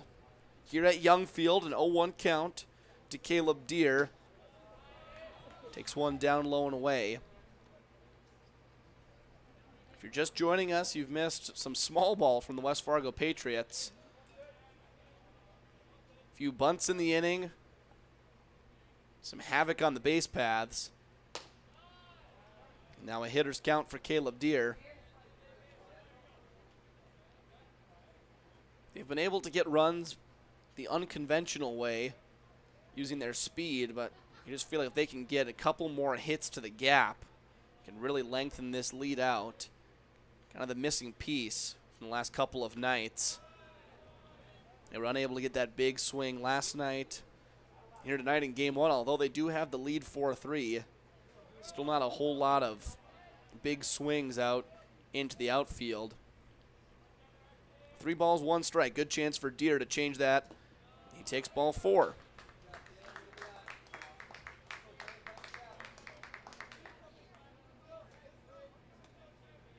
Now batting center fielder number 3, Trey Stocker. Now Trey Stocker will hit. 2 outs, bases loaded. Almost a carbon copy of what happened in the 5th. Stalker lined out to the third baseman with 1 out and the bases loaded before Casey Clemenson struck out to end the threat. Now he'll hit with 2 outs, bases juiced, takes ball 1 below the zone. Again, the Patriots get it to exactly where they want in the order with men on base. Trey Stalker, the 3-hole hitter, he's their guy. 2-1 up in this spot. We'll see if he's able to deliver. Drew Heide, the lefty, trying to work out of the jam. Strike 1.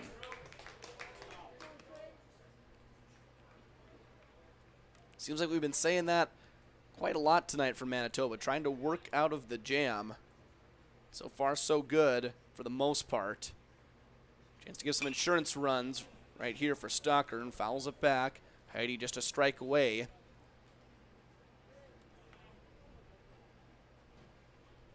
Really big at bat here in the bottom of the 6th. Chance for the Patriots to extend that lead, provide some insurance. Chance for Manitoba to keep it within 1 run heading to the 7th. The 1-2 pitch, line shot up the middle. 1 run will score. Deer rounding third. He's coming to the plate. Actually, he will hold up at third. Looked like he was coming around to Wiggestrand at third. Got to correct myself. Deer will move up to second. Trey Stalker comes up with the big hit. A liner up the middle. Everyone moves up 1 base, and it brings in Casey Clemenson.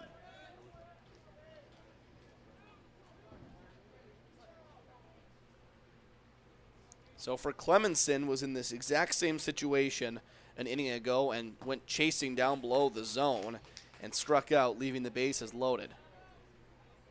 You know that's been dwelling in his mind. Luckily for him, his team has provided 3 runs in the 6th. But still just a 2-run ball game. Clemenson, a powerful kid. Something to the gap or deep in the outfield could really change how this one feels heading into the 7th. Game 1 of the doubleheader here from Young Field. Patriots, some runs here late in the ball game, trying to escape with a win. This one out into right center, and that's exactly the hit that they needed. It gets down. 1 run will score. Deer is in. Stalker rounding third. He will head home. It is a 3-run double for Casey Clemenson. You talk about avenging yourself. That is how you do it. After striking out in that situation just an inning ago, clears the bases. And now the Patriots leading 8-3. You feel a heck of a lot more comfortable in that home dugout going into the 7th, and still a chance for more. 24, Brady Medina.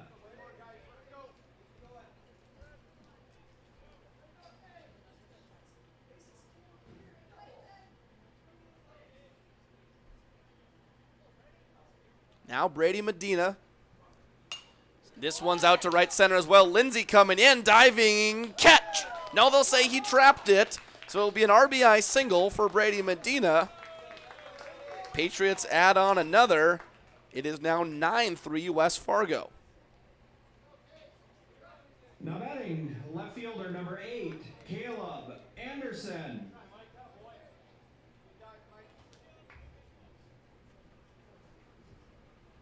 Now with it being 9-3, I think Drew Heide is just going to be asked to try and close this out. No sense in wasting another arm. And you got a second game coming up for Manitoba.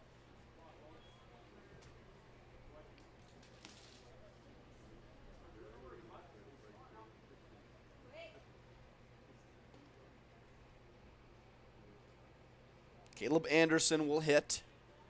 Medina on first. Has himself a hitter's count at 2-0. We talked about it all night last night, innings 1 through 9. We've talked about it so far here this evening. And finally, the Patriots get that big hit. Casey Clemenson delivers one to right center field. Gives them some breathing room. Now a hard shot to third base. Lodowicz fires it over to first. Good pick out of the turf for a carrier, but not before the Patriots can strike for 7 runs in the bottom of the 6th. We'll head to the top half of the 7th. Last chance for Manitoba when we return on Magnitude Sports. Buffalo Wild Wings isn't supposed to make a burger this good. Like, you might even forget we have wings good. So we threw in 6 boneless wings for $1 as a reminder.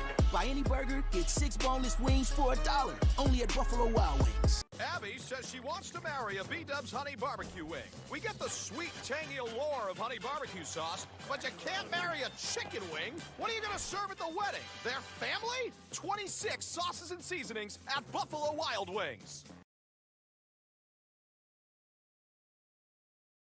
Hey, it's Mike with Magnitude Sports. Check out this channel right here, Dakota Fins and Feathers Outdoors. It's owned and operated by a family in Bismarck, North Dakota that I've known for over 2 decades. Kids have grown up into fine young men, and during their high school careers, some of them even played games that were broadcasted on Magnitude Sports. If you like hunting, fishing, general outdoor life, sunrise, sunset, everything hunting and fishing related, dogs, hunting dogs, they're the best.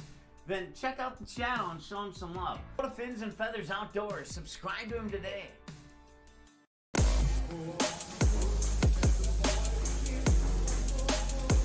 Last inning here from Young Field in game number 1. Ben Klaus on to close things out for the Patriots. Came in last inning, gave up a run. He'll be asked to finish out the 7th. What a turn of events we saw in the bottom half of inning number 6 for Team Manitoba. You feel real good going into it. Just scored a run in the top half of the inning. You're up 3-2. West Fargo hasn't gotten a whole lot going throughout the evening. They absolutely blew things open. 7 runs in the bottom of the 6th. Gives them a 9-3 lead. I feel like if you take a couple of those hits, especially the one from Clemenson in the 6th, and transfer those over to last night's ball game, Patriots probably win pretty easily there as well.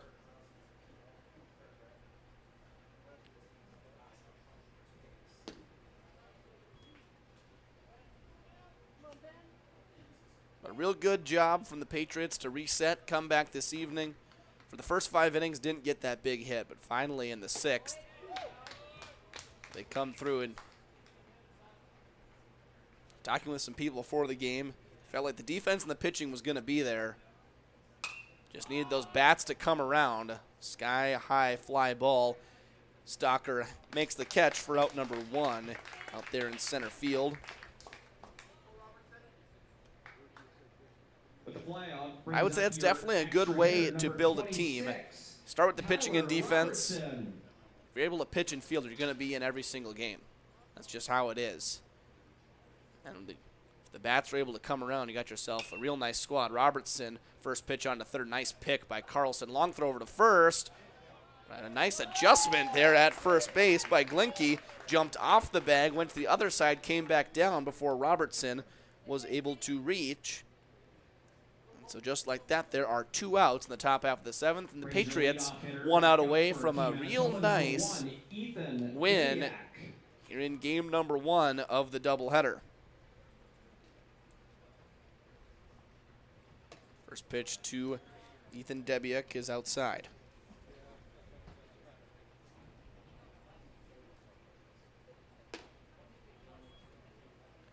Two balls, no strikes. And I also add that you'd rather have pitching and defense because if you got arms up on the hill, those are going to be there. It's really tough to teach a kid to try and throw 5 miles an hour harder from the beginning of June into the end of July when you have your state tournament. It's much easier to try and teach kids how to situational hit or drop a bunt down and get some runs manufactured. And that's the benefit the Patriots have with this squad. 2 balls, 2 strikes to Debiuk. Misses up and away, count full. Debiuk trying to just extend the game for at least one more batter. Jackson Penner is on deck. He's the DH. Full count, misses high, and he will do just that. Penner will come to the dish. Now batting the DH. Penner 0 for 2. Jackson Penner. Ground out in the first, a walk in the third, so he has reached base, and then a strikeout in the 5th.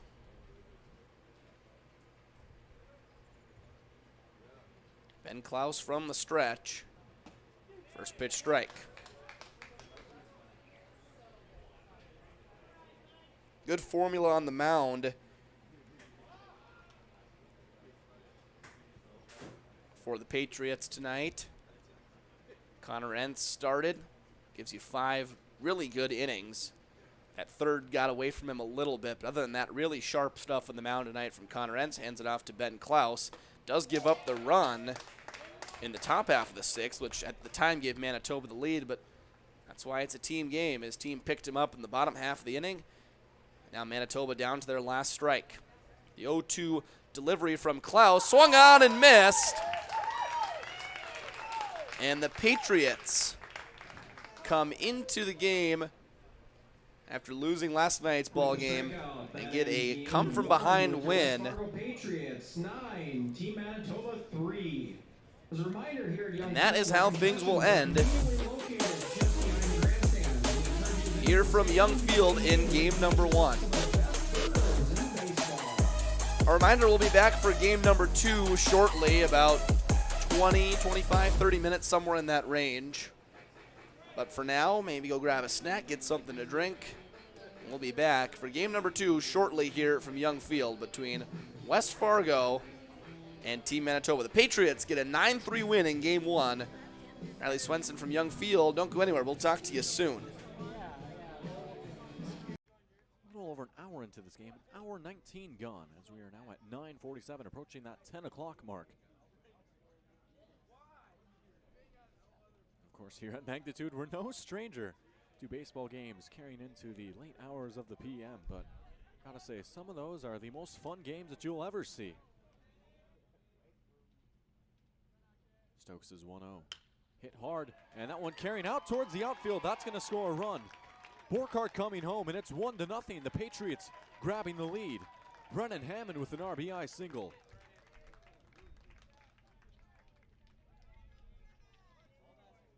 So talk about the move from the dugout right there, bringing in Hammond to hit, and it pays off as he scores the first run of the game. Bringing home Borkhardt. Hammond safe at first, Wiggestrand safe at second. First run of the game coming here in the top of the 6th inning. 3-1. Hit hard over towards second, going into the hole, and that one's going to get through. Over to first, the throw on the way, and he's safe, and it's a tie game. Rizak scores, and it's 1-1. 2-2 hit the other way, carrying out towards right field. On the move is O'Lean, and he makes the catch. And we're going to extras. 7 isn't enough to decide it between these two. It's 1-1, and we're back with more baseball, extra innings, free baseball between the Patriots and the Warriors after this on Magnitude Sports. And for West Fargo, for that long game that they played, that one against Grand Island, they had to turn right around and play another game right after that. And I think both of these teams very thankful that there's not another game following this, as that would be midnight baseball, midnight madness. And as cool of an idea as that might be in theory, runners take off as bunt is going to be popped up high and foul. Dodds was off with the pitch right there. That's an 0-1 count to Stalker. But as cool of an idea as that might be in theory, I think there's zero amount of caffeine in the world that would have these teams ready to play another game at midnight. 2-2 pitch. And Kryling pops it up. Out towards right field, tagging up is Madison. And Madison taking off for home. The throw on the way. Madison sliding. And he's out. He is out at the plate. A double play. And we're going to the 11th. Carter O'Lean does it again on the relay. You can't make this up. After 10, we're still tied 1-1. And to the 11th we go. It's 1-1. It's the Warriors and the Patriots. Back with more baseball after this on Magnitude. Another 2-2. And he got him for strike 3. And we're going to the 12th. After 11, it's 1-1. And more baseball on your hands. Everyone getting their money's worth. First pitch, Stalker hits it hard over towards short. On the move is Rizak firing over to first, and what a stretch by Tunason. Big Tuna with a big grab, and that's going to do it for the top of the 12th. 1, 2, 3 into the bottom of the 12th we go, and might we just might we see a walk-off. It's 1-1 after 11 and a half. Back with more baseball right after this on Magnitude Sports. Words I never thought I'd say. Welcome to the 13th inning. It's 1-1 between the Warriors and the Patriots as Cooper Borkhardt will settle in to lead things off. Borkhardt 0 for 3, flying out, striking out, and grounding out. 3 balls and 2 strikes to Borkhardt. Payoff pitch, and he's going to take it for ball 4. Borkhardt walks to start things off. And it brings up the year 1 for 4, flying out, a sac bunt, a single, a ground out, and then a strikeout. Hit hard over towards short, chance for 2. Firing over to first, on the way, and they got him. It's a double play. How about that? 2 outs for the price of 1.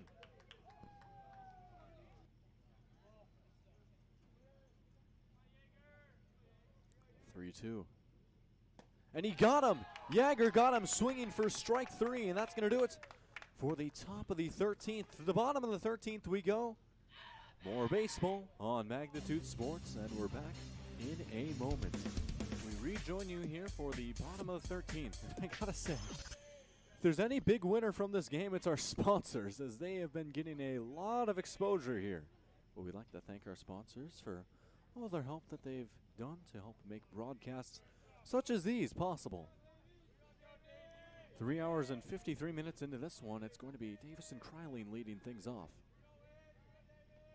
First pitch on the way. Kryling gives that one a ride out towards the outfield. And on the run, making the catch, is going to be Mason Stolting for out number 1. 1-0 pitch. That one hit hard through the hole for a base hit. Rizak with his first hit of the game, a single with 1 down. 5 minutes away from the 4-hour mark. About to shatter the record as the throw comes back in towards first. Remember the record, 2 hours and 59 minutes. And we're approaching hour number 4. Safe to say this record should be untouchable as the pitch is taken outside for a ball. That last pitch, number 100 for Seth Wiggestrand, and I believe it was 105 for Matt Heupel. So combined 205 pitches thrown by West Fargo as the runner goes over towards second. Rizak sliding in, and he's safe. He gets some fist bumps all around, just maybe a few words being exchanged as he tries to get these next 2 outs. And if he does, that would send it to inning number 14. Essentially a doubleheader in 1 game. 2-0. Chopped back up the middle. And they'll get the out over at first while Rizak holds up over at third. 2 down. And it's Gunderson into the box. 3 for 4. A single, a fly out, a walk, a single, and then a walk.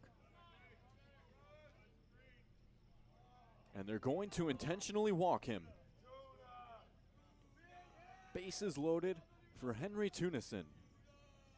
Game on the line. If Tunison gets a hit, then the Warriors win the game. If Wiggestrand gets him out, then the game goes on.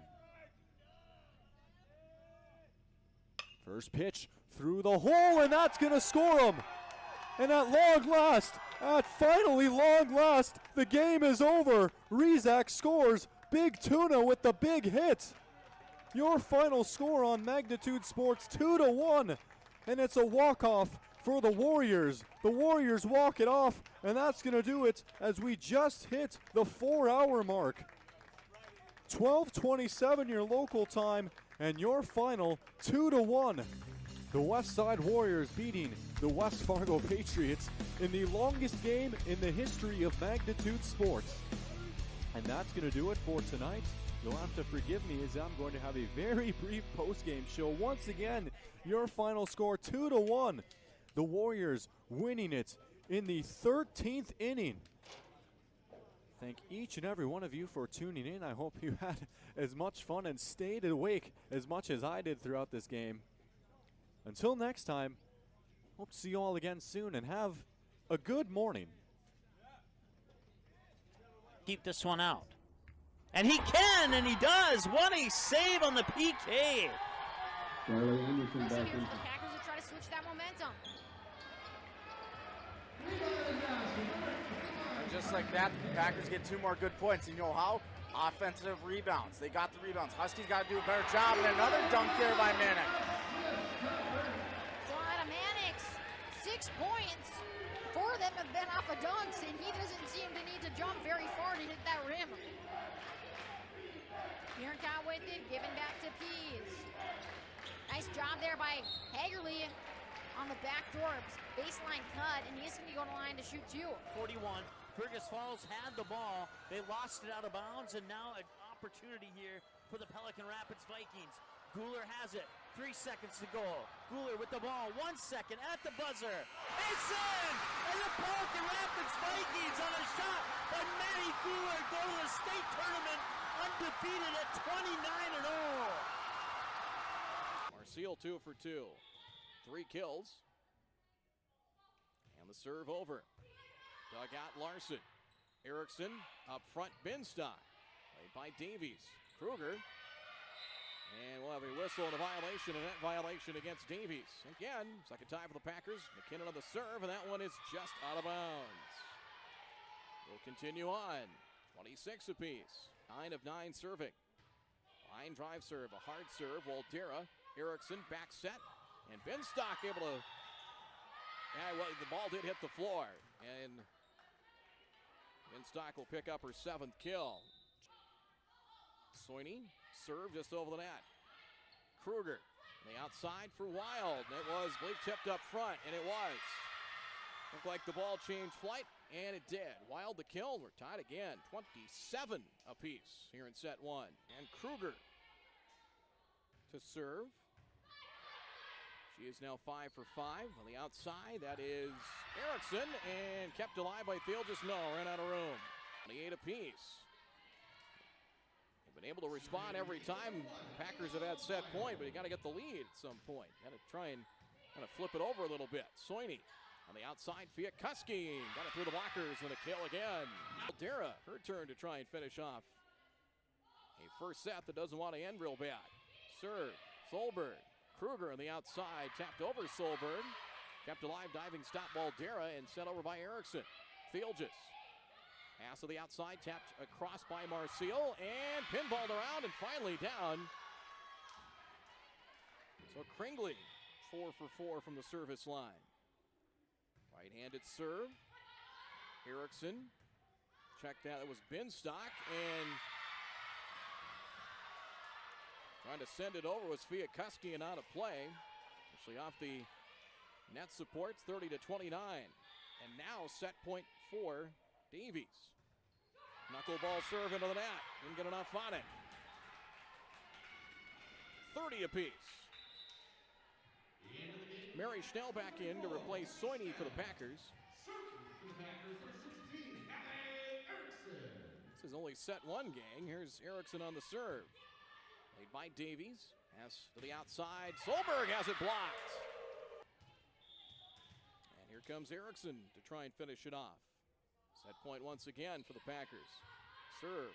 Flipped over by Kruger. Kept alive Waldera. Erickson to the outside for Fiatkuski. Got it over the blockers, and we have a whistle and a violation. Somebody went up and over the net for West Fargo. And that'll tie it up at 31. Boy, West Fargo's had set point, 4, at least 5 times? Davies has had it. Are they going to, they're going to take a point off the board, so they're going to reserve. Erickson one more time. Serve over. Wild. Kruger for Marseille. Out of bounds. West Fargo ends it. 32-30. 13 seconds to go. It's last chance here. Anna German. German shot on goal, deflected, and 7 seconds to go. Tatum, and it's in, and we're tied! With 4 seconds to go, we are tied at 4-4. Game about a half a month ago. Now here come the Fusion the other way. Nice ball in towards Kamai. Kamai able to set it down. Kamai beating the keeper. Shot on the way, and Kamai scores. 1-0 for the Fusion, and it's Nozomu Kamai. Opening goal coming in the 11th minute of play. and it's 1-0 for the home team. Satter will collect the rebound, back the other way quickly. Comes Satter and the Eagles. Satter will pick up his dribble. Hammond now near wing, kicks it baseline for Cole Hage. Hage back out, Satter catch and shoot three. It rattles in! Satter will try again, and he nails it!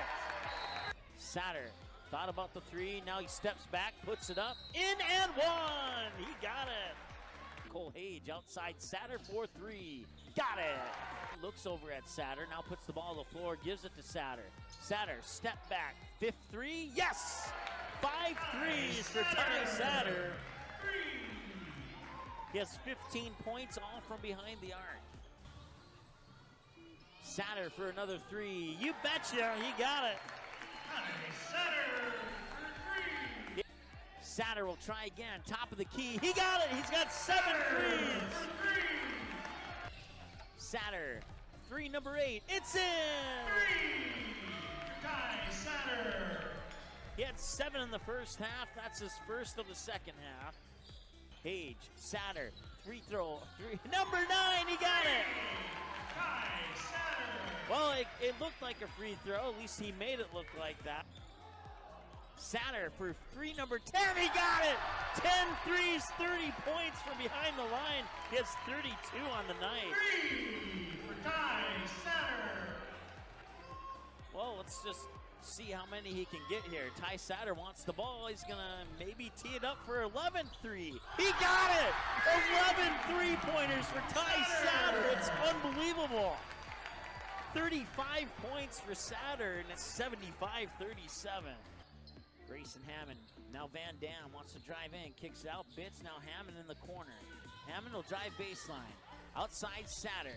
Step back three, number 12. He got it! 7 in the first half and 5 so far here in the second half. Satter will head to the bench. Ty Satter has set a new Davies Eagles single-game three-point record with 12 three-pointers. That's pretty awesome. I will admit, that is pretty awesome. Congratulations, Ty Satter. Comes back inside, ground ball to second. Flip to Rarick for one, on to first, rack him up for 2. Throw back to third, they get a triple play. They didn't just get 2, they threw back behind the runner and turned it into 3 outs. How about that? 1 swing, 3 outs, and that does it the 6th. How about that? It will go 4, 6, 3, 5 on the triple play. And just like that, 3 outs. And 1 swing, Hasbargen cleans it up. It goes Hansen to Rarick to Beiswinger and then back to Mock. Everybody in the infield got their turn. They do get a turnover. They have an opportunity to tie the game, and they do. Paige Pearson with the basket underneath to tie it at 63. 17 seconds to go. Outside, Katie Johnson for a 3. Yes, she got it with 5 seconds to go. Katie Johnson hits the 3. 66-63, back the other way. No, it's off the mark. Colbeck sent it up, and it just rattled off the left side of the rim. And the Perham Yellow Jackets will hang on. Go to face Griffin Stahl in the double overtime period face-off. Healing Touch Chiropractic in West Fargo, and our friend Sean Carlson at Town and Country Credit Union. Shot from the point, ricochet, in, and it's gonna go to the Packers, Dalton Bosser. He will score the goal, and he will go and celebrate with the fan section here. It ricocheted on its way to the net and kind of did a loop around Ryan Robeson. And the Packers win it in double overtime, 4-3. And the goal is going to go to Dalton Bosser. Count will go to a ball and no strikes on Cole Hage. Hage at first base with some pretty good pop in his bat for a number 2 guy in the lineup. And he'll turn things around and bat from the right side. Hoganson out of the line, delivers 1-0. Curveball blasted to left field and deep. Back after it, Carolyn at the wall, it's gone. Cole Hage with a solo home run on the second pitch he sees, and Post 2 will take a 1-0 lead. We had just mentioned that Hage has some pop in his bat for a number 2 guy, and he got a fastball up belt high and just unloaded upon it. He was looking for that pitch, he got it, and all left fielder Zach Carolyn could do was take a couple of steps, look up, and watch it fly over the wall. Need a little bit of history in the making here. Oh, how about that? And he did that on purpose, too. Highlight reel right there. Gage Anderson assist off the backboard for the Money dunk.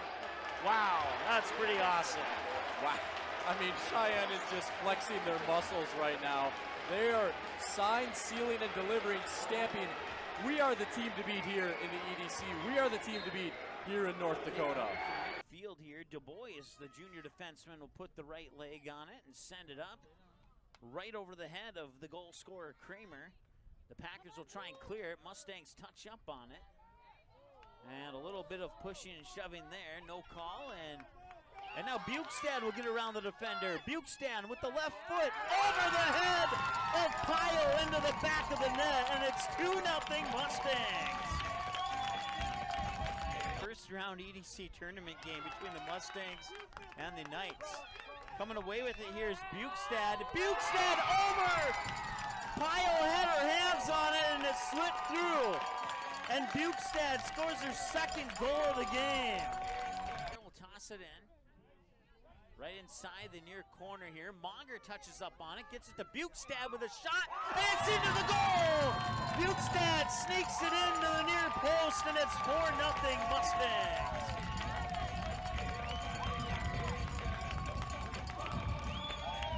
Bukestad with the hat trick. And she's had a great night tonight. That's a Maya Bukestad hat trick. And that one is going to left field. It is gone. It is a grand slam. Andy Mott takes it to left, and he will touch them all. That is the only grand slam of the tournament so far. And Andy Mott comes up big here for the Post 400 Stars. And this one popped up. Can Oliver Luck send them to Shelby? They can!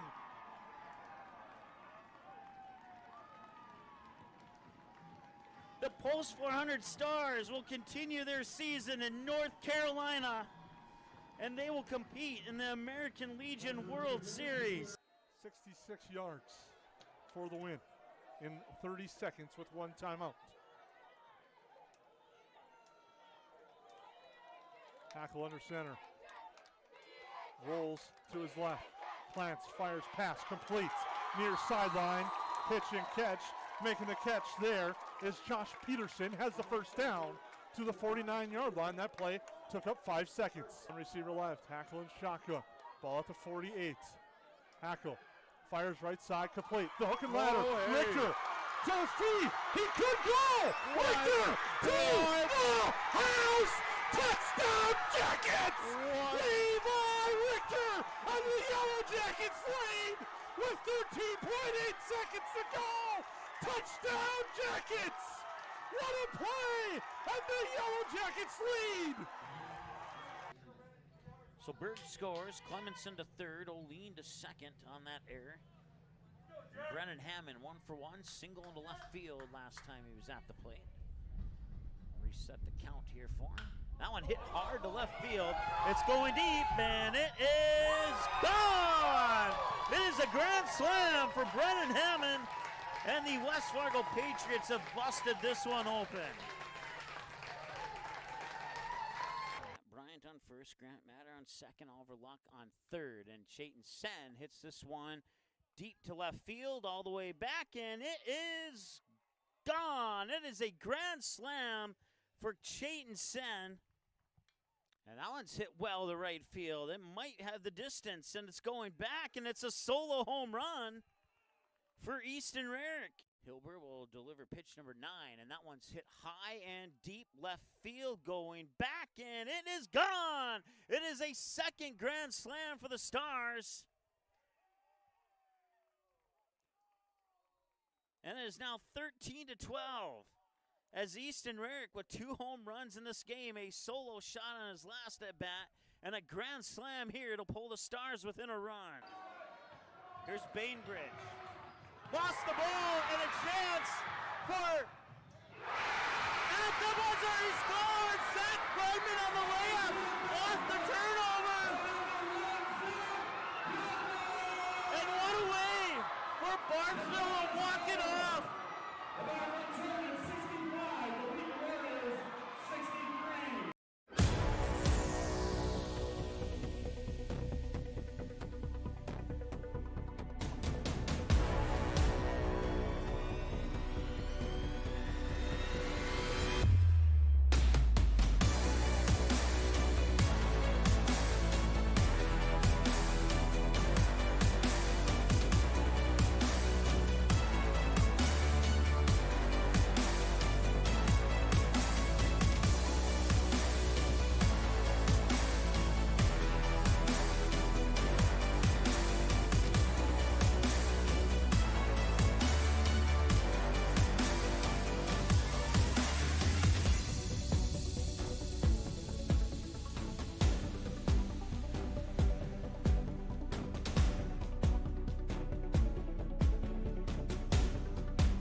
little over an hour into this game, an hour 19 gone, as we are now at 9:47, approaching that 10 o'clock mark.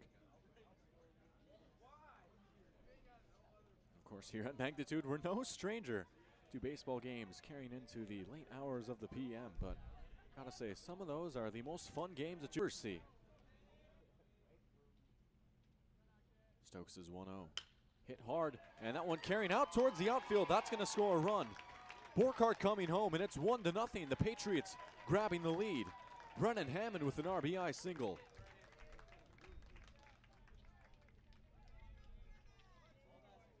So talk about the move from the dugout right there, bringing in Hammond to hit, and it pays off as he scores the first run of the game. Bringing home Borkhardt. Hammond safe at first, Wiggestrand safe at second. First run of the game coming here in the top of the 6th inning. 3-1. Hit hard over towards second, going into the hole, and that one's going to get through. Over to first, the throw on the way, and he's safe, and it's a tie game. Rizak scores, and it's 1-1. 2-2 hit the other way, carrying out towards right field. On the move is O'Lean, and he makes the catch, and we're going to extras. 7 isn't enough to decide it between these two. It's 1-1, and we're back with more baseball, extra innings, free baseball between the Patriots and the Warriors after this on Magnitude Sports. And for West Fargo, for that long game that they played, that one against Grand Island, they had to turn right around and play another game right after that. And I think both of these teams very thankful that there's not another game following this, as that would be midnight baseball, midnight madness. And as cool of an idea as that might be in theory, runners take off as bunt is going to be popped up high and foul. Dodds was off with the pitch right there. That's an 0-1 count to Stalker. But as cool of an idea as that might be in theory, I think there's zero amount of caffeine in the world that would have these teams ready to play another game at midnight. 2-2 pitch. And Kryling pops it up. Out towards right field, tagging up is Madison. And Madison taking for home, the throw on the way. Madison sliding, and he's out. He is out at the plate. A double play, and we're going to the 11th. Carter O'Lean does it again on the relay. You can't make this up. After 10, we're still tied 1-1. And to the 11th we go. It's 1-1. It's the Warriors and the Patriots. Back with more baseball after this.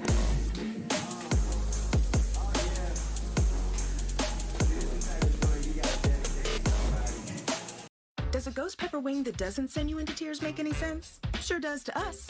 That's why Popeye's ghost pepper wings are more flavorful than fireful. Because Enola, we... Let's go once around the diamond for your Patriots. In the outfield and left field is Caleb Anderson. In center, Trey Stocker. And right, Leighton Hoffland. In the infield, Carter Carlson at third. Caleb Deere at short. Landon Dropgruben at second. Casey Clemenson at first base. Your starting top half of inning number 1, ready to go here for game number 2 from Young Field. Riley Swenson with you here on Magnitude Sports. Had to fix the scoreboard there real quick, so thank you for bearing with us. For Manitoba, here's how they will line up in game number 2. Jackson Penner leads off, followed by Graham Thiessen. Tyson Vassar bats third. Nixon Carrier fourth. Eric Code bats 5th. Spencer Schaefer 6th. Ethan Debiak 7th. Gilbert O'Connor will hit 8th. Josh Randall 9th. And Connor Martin, who pitched in Game 1, will hit 10th as the extra hitter. For West Fargo in the field, it will be Carter O'Lean on the mound. Here's how they'll line up behind him. Caleb Anderson in left. Trey Stocker in center. Leighton Hoffland in right. Then around the infield, Carter Carlson at third, Caleb Deere at shortstop, Landon Troffgruben at second base, Casey Clemenson at first, and Easton Heisler behind the plate. And we are officially underway in game number 2, 7:56. The time of the first pitch from Carter O'Lean, and quickly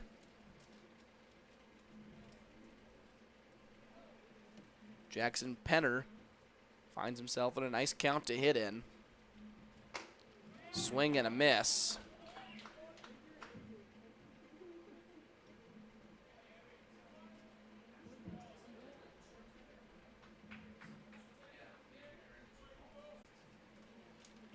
Penner in the first game, 0 for 2, had a strikeout, a ground out, reached on a walk. Breaking ball comes around the outside corner, and that's strike 3.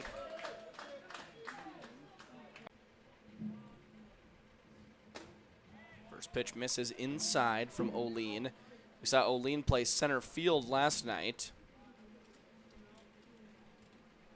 He's a guy that's going to work just from the stretch, no matter if there's runners on base or not. Sometimes for a pitcher that can just simplify the approach. We saw in game 1, Connor Entz go from the windup with no one on base. Really effective out of the wind. This one on the ground to third base. Carlson picks it up at third. Sidearm throw to first. Not in time. Thiessen beats it out for the first hit of the night in game number 2 and brings up Tyson Vassert. Now batting number 2, the third baseman, Tyson Vassert. Vassert played shortstop in game number 1. He will play third base here in game 2.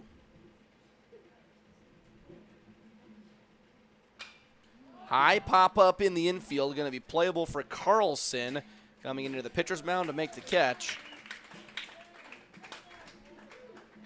Now for the pop-out for the second out, Nixon Carrier will come to bat. Now batting number 19, the DH, Nixon Carrier.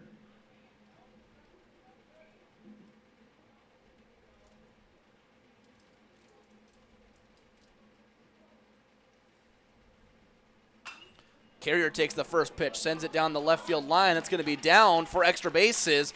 We'll see if they will send Thiessen. He's rounding third, being waved towards home. The play at the plate will not even have a throw. Carlson couldn't quite come up with it cleanly. And that is how the first run of the ball game will come across. An RBI double for Nixon Carrier. The first pitch he saw in game 2 puts his team on the board. Manitoba, number 21, your left fielder, Eric Cote.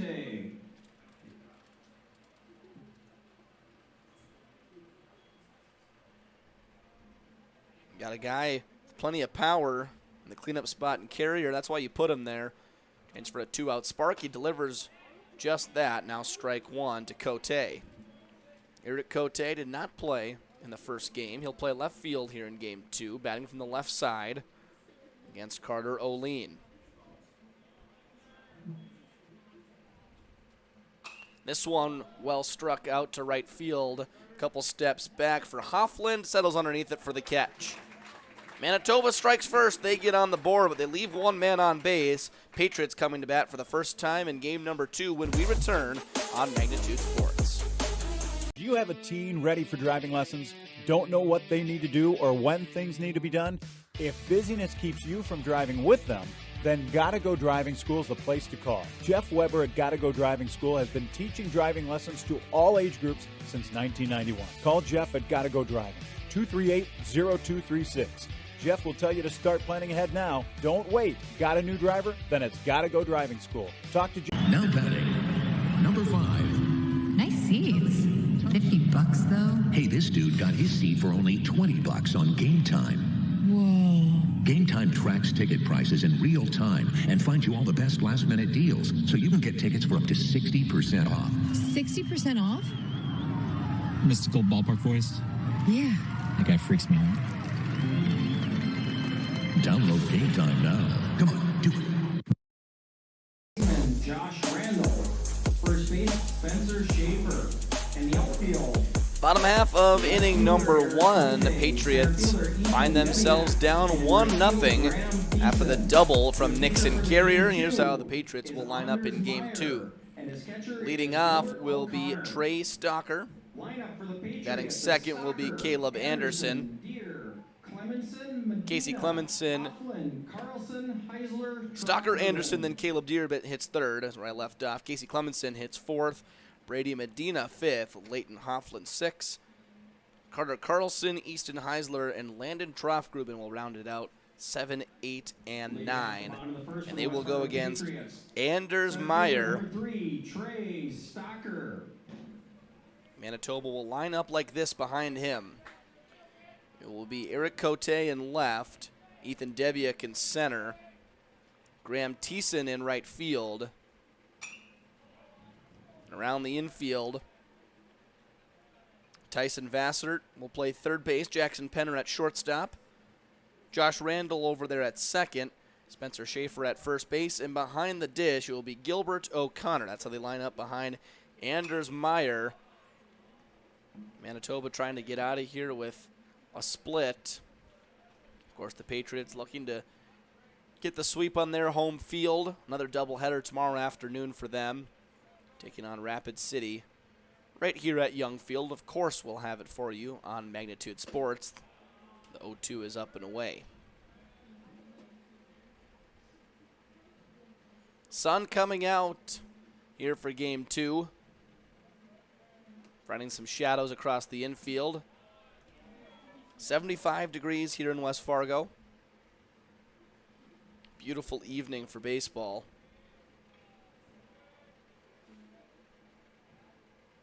This one sent out to right field.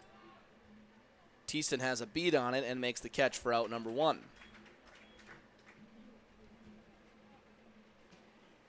So after the flyout, Caleb Anderson will get his chance to hit. Left fielder, Caleb Anderson. It's a beautiful night here in West Fargo. Seems like every time I'm here, it's a beautiful night. Just a fantastic place to take in a ball game if you get the chance. Come on out to Young Field. You will not be disappointed, I can assure you that. Just got word a few weeks ago that Young Field will be hosting the 2024 Central Plains Regional.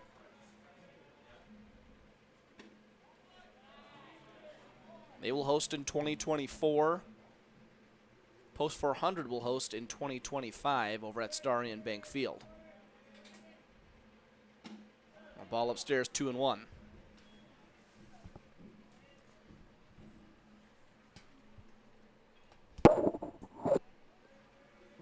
Two balls, one strike. Now well struck ball out to left field. Going back on it is Cote. And he's able to come down with the grab. Caleb Anderson gave it a ride. Cote went back shielding off the sun out there as well in left field and made the catch. So fun thing for the community, getting those regionals to come to town back-to-back years. Of course, Jack Williams Stadium over in Fargo has hosted regionals, even the American Legion World Series. I think these ball fields at Young Field and Starion Bank Field have maybe surpassed Jack Williams as kind of the premier destinations in the area. Two balls, no strikes. Be interesting to see if Fargo's ever able to get Jack Williams turfed in the infield. That thing getting flooded every year, just so hard to keep it in good shape and get it in good shape for the start of the season. With turf, it's a heck of a lot easier to do, obviously. No plans of that right now. 3 balls, no strikes to Caleb Deere. And he takes a 4-pitch walk.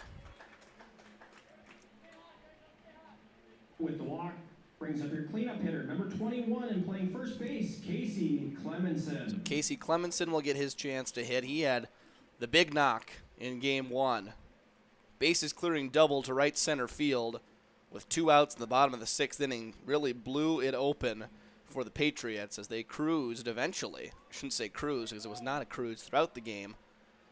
Eventually pulled away for a 9-3 win.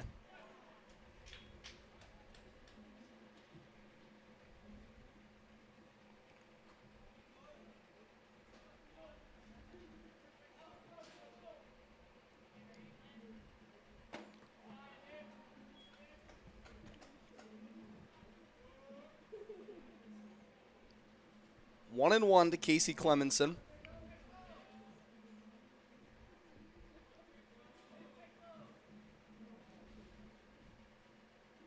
Runner off for second. Throw down as well off line into center field. Deere will get up and trot into third base. So first to third on the play goes Caleb Deere. And now Clemenson with a man on third and a chance for an early 2-out hit. error will be charged to Team Manitoba, their first of the night. They were error-free in Game 1. Now already an error on the first pitch, the first inning here in Game 2. 1 ball, 2 strikes to Casey Clemenson. Takes one well up high. More College World Series action today. If you love baseball, good time to sit back and relax. Wake Forest getting the 3-2 win over Stanford this afternoon. There's strike 3 on the outside corner.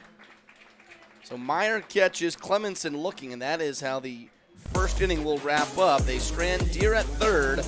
We head to the top half of the second inning. 1-0 Manitoba.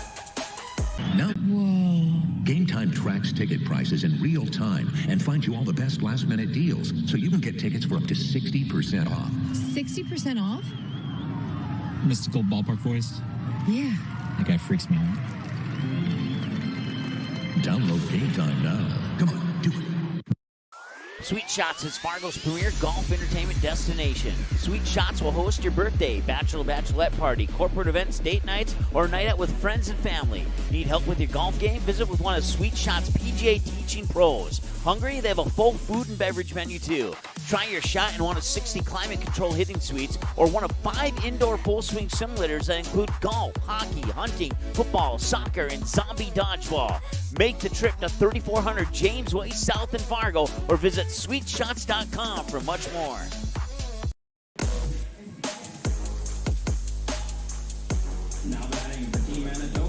Moving right along here at Young Field, top half of inning number 2 here in game number 2.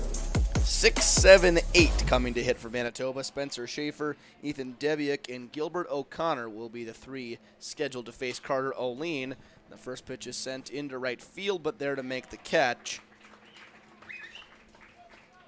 is Leighton Hoffland. So there's out number 1, quick and easy. Center fielder, Ethan Debiak. For Carter O'Lean, it was the same way in the first inning. Got the first out on a strikeout of Jackson Penner. But then a 2-out line shot double from Nixon Carrier gave Manitoba the lead.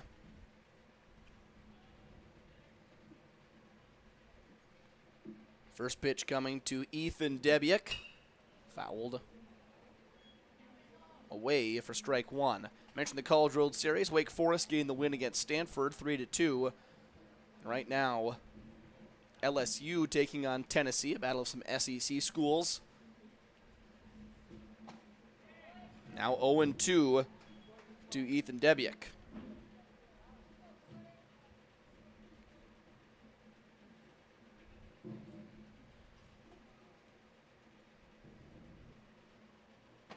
One runs inside.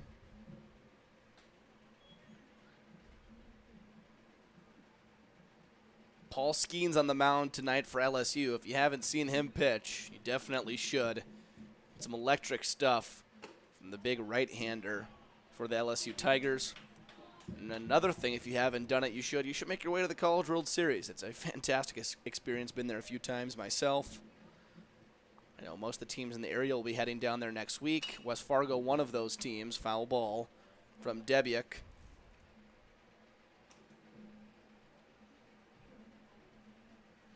Always one of my favorite trips of the summer, going down there. Spend some time with your buddies on the team at the college game, and then also play some good baseball at some pretty nice fields. 3-2 pitches outside, and Debiuk works his way aboard. Now batting the 8th hitter, number 20, Gilbert O'Connor. Gilbert O'Connor makes his first plate appearance of the night. Did not see him in game number 1. Asked to do the catching here in game 2. He'll hit with a man on first and 1 out. This one popped in the air, shallow right center. A couple guys going after it. It will be Troffgruben back to make the catch, but it dropped out of his glove. Looked like he came down with it. The very last second, it popped out. That'll be ruled a hit and puts runners on first and second Baseman, number 6, for Josh Randall. Good effort from both Trofgruben and Leighton Hoffland coming in to right center. I thought Trofgruben was going to make the play. It looked like he had it. Now O'Lean going to try and see if he can work his way out of this top half of the second. Got guys on first and second base. Just one out in the inning.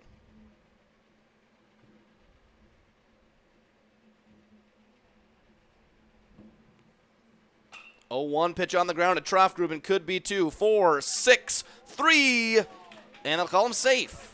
Thought they had him by a step. It'll be a fielder's choice. The runners on the corners now with 2 outs.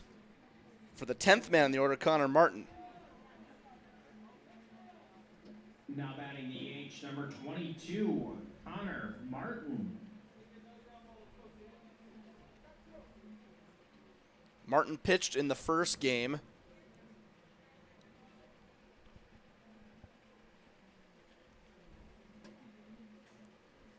Got a no decision in the contest. Now O'Lean will step off and think about it.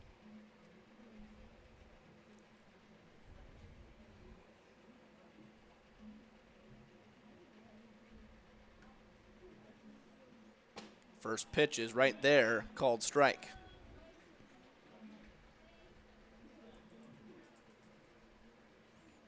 Didn't look like it was going to be for much of the afternoon, but it turned out to be an excellent night for baseball here at Young Field. Glad you're with us. Riley Swenson with you here on Magnitude Sports. Breaking ball catches the outside corner. No balls, 2 strikes. To the 10th man in the order, Connor Martin. Big pitch coming here from Carter O'Lean, trying to strand a couple.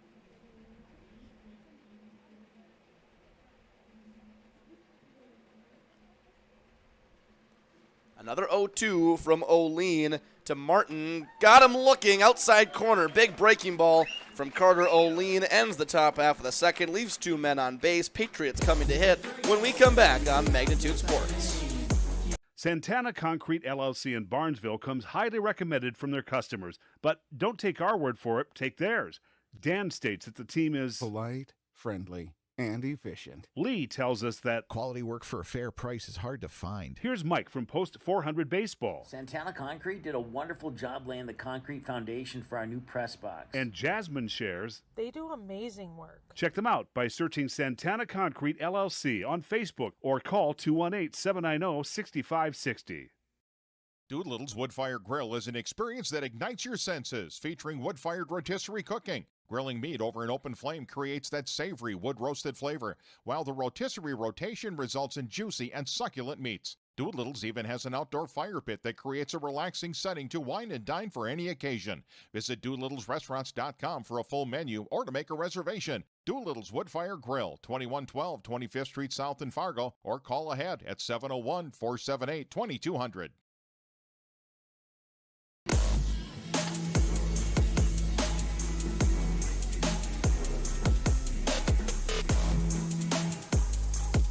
Patriots coming to hit against Anders Meyer, Brady Medina, Leighton Hoffland, and Carter Carlson will be the 3 men that are scheduled to take on the starter Meyer. His team with a 1-0 lead. But Manitoba definitely not comfortable with a 1-run lead. We saw that dissipate in game number 1 late in the 6th inning. Hoffland says that, excuse me, not Hoffland, Medina says that hit him. But umpire didn't think the same, so it ends up just being a ball in the inside corner. And now a strike on the outside corner, maybe giving an extra inch off the black. So a tough couple of pitches for Brady Medina. Leads it to a 1-1 count. We'll see how he responds. And now 1 ball, 2 strikes. Medina caught in the first game. He will DH in the second. Working against Anders Meyer. Just below the zone, 2-2. Home plate umpire's got kind of a slow strike call, so I'll have to stick with us. You just can't be quite too certain what the call's going to be. Medina sends that one on the ground, picked up by Vassard at third, and a strong throw to first for out number 1. Now batting the right Now it will be Leighton Hoffland. Leighton Hoffland. We saw Hoffland pitch last night. The lefty just it didn't go his way. 4 runs came to score in the top of the first. And that's all he would throw. Reliever Braxton Horde came in and did a real nice job for the Patriots. In what would be classified as a long relief situation. Handed the ball off later in the game. Wayzata just able to do just enough last night to get a 5-4 win. But the Patriots able to respond today. Take down Team Manitoba in Game 1. Looking for the sweep here in Game number 2. Home today against Manitoba. Home tomorrow against Rapid City. And then Monday, conference games continue as Minot will pay the Patriots a visit here at Young Field. That one off of Hoffland's shin. It hit him, then he kind of started to run, and then remembered, oh yeah, I don't have to run. Most people will tell you if it hits you in the box, don't even move. Just stay right there. You start running, people aren't going to believe you. 1 ball, 2 strikes to Hoffland. Playing right field for the Patriots. He spits on that one. He says it hit him, and this time the home plate umpire agrees. So some discrepancies so far on what a hit by a pitch is or isn't. Carter Carlson. So runner on first with 1 out for Carter Carlson.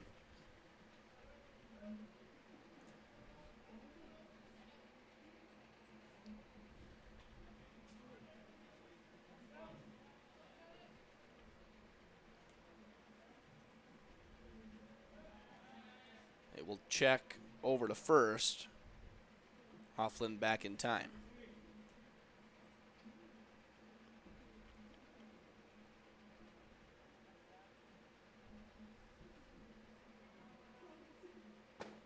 Carlson takes strike 1. Catcher O'Connor couldn't hold on to it.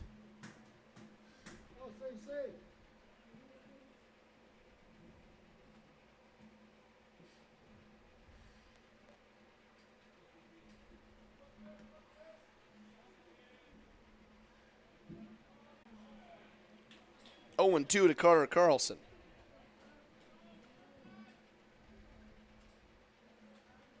One out. The bottom half of the second. Patriots trying to mount a comeback. That one gets by the catcher O'Connor, and Hoffland is going to make his way up to second base. Just kind of squeaked through the legs of O'Connor, unable to come up with anything. Seemed kind of surprised it got through. I don't even know if it hit the ground before it got there. I think it just went straight through the wickets. 1-2. And now Carlson with a man in scoring position. Chance to drive him in.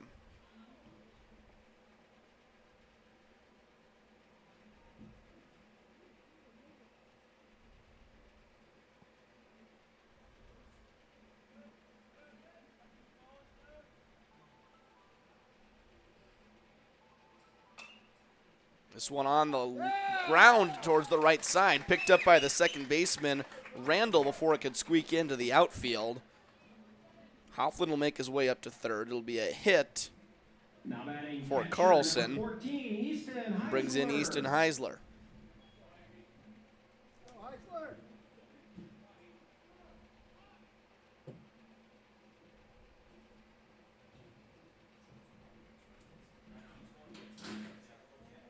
Catcher O'Connor gives some signs to the infield. Just 1 out. A man on third, as well as first. It's a situation if you're Easton Heisler, just got to do a job, as they say. Find a way to get Hoffland in from third. Runner breaks for second, and this will do the trick. Second baseman Randall makes the play. Carlson into second on the hit and run. So it will be the second out of the inning, but the Patriots not up the game at 1 apiece on the RBI ground out from Easton Heisler. Number 11, Landon Trofgruben. Now it'll be Landon Trofgruben's turn, the 9th batter in the order. Be a major boost if if he could get something into the outfield and score Carlson from second. In my years of playing and watching Legion baseball, just seems like anytime a team can get production from the bottom part of the order, becomes a massive, massive plus. See if Trofgruben's able to deliver on the ground to third off the chest of Vassert. And no one's going to have a play, so E5. And Trofgruben doesn't necessarily get a hit, but he does flip it over to the top of the order and Trey Stalker. So job well done from Trofgruben. It's really all you can ask for is find a way on base, get the top of the order up. And although getting production from the bottom part is nice, a consolation to that is being able to get the top of the order back up and having a productive at-bat.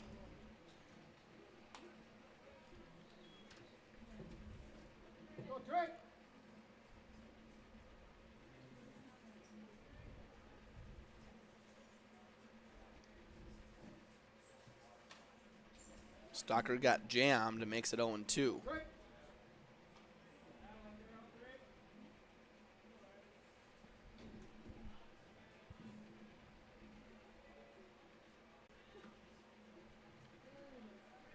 Two to Trey Stalker. He's going to call time, fix his elbow guard.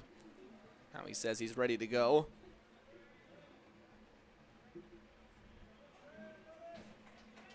No balls, 2 strikes to the leadoff man for the West Fargo Patriots. Carlson on second, Trofgruben on first. This one on the ground to second base. Randall ranging to his left, throws it over to first. That will strand 2 base runners for the Patriots. They do get one back. That ties the ball game. We'll head to the top half of the third, all knotted up here at Young Field. Family owned and operated for many years, MTW Towing is your first call for all of your towing needs in the West Fargo, North Dakota area. We are a full-service towing company that offers fast and efficient service at affordable rates. Our professional team is always prepared to provide you the best service possible. We also accept student discounts. To learn more about us, please feel free to give us a call today at your convenience. Sweet Shots is Fargo's premier golf entertainment destination. Sweet Shots will host your birthday, bachelorette party, corporate events, date nights, or night out with friends and family. Need help with your golf game? Visit with one of Sweet Shots' PGA teaching pros. Hungry? They have a full food and beverage menu too. Try your shot in one of 60 climate control hitting suites or one of 5 indoor full swing simulators that include golf, hockey, hunting, football, soccer, and zombie dodgeball. Make the trip to 3400 James Way South in Fargo or visit sweetshots.com for much more.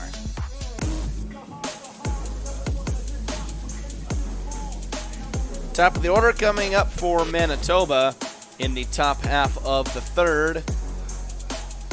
Jackson Penner, Graham Thiessen, and Tyson Vassert are the 3 men due up. Good breaking ball from Carter O'Lean. Last time he was on the mound, his team trailed. Now he'll come out in a tie ball game, a chance to reset, essentially 0-0.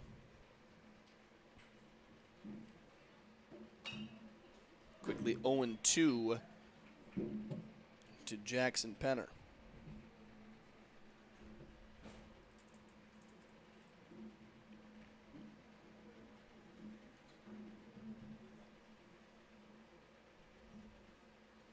Oh, 2 pitch, got him. Big swing and a miss. Strike 3 on 3 pitches to send down the leadoff man and make way for Graham Thiessen. Now batting right fielder Graham Thiessen.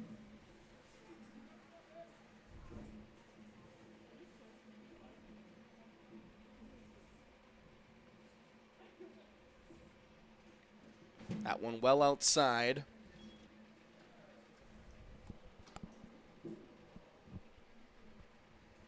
Lights have been turned on here at Young Field. Still plenty of sunlight.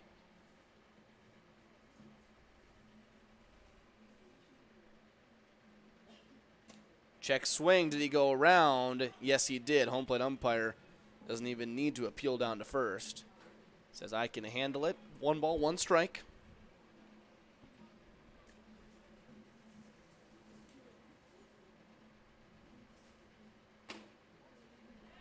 Now 2 balls and a strike.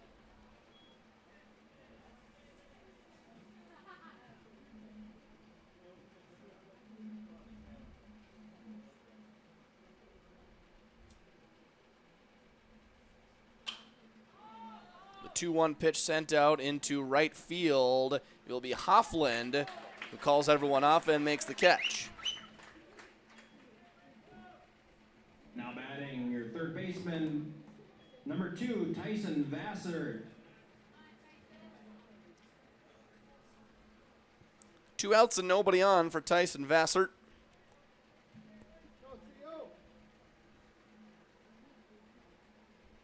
He made the error in the bottom of the second at third base, but it didn't come to hurt Manitoba at all.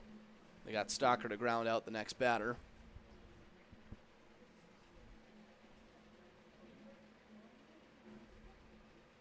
Another breaking ball from O'Lean catches the inside corner.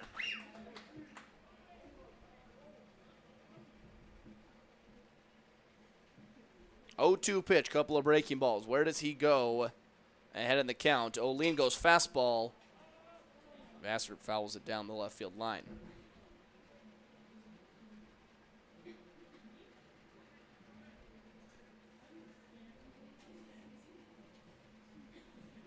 No balls, 2 strikes to Tyson Vassard, and he got him swinging down below the zone. A nice inning for Carter O'Lean.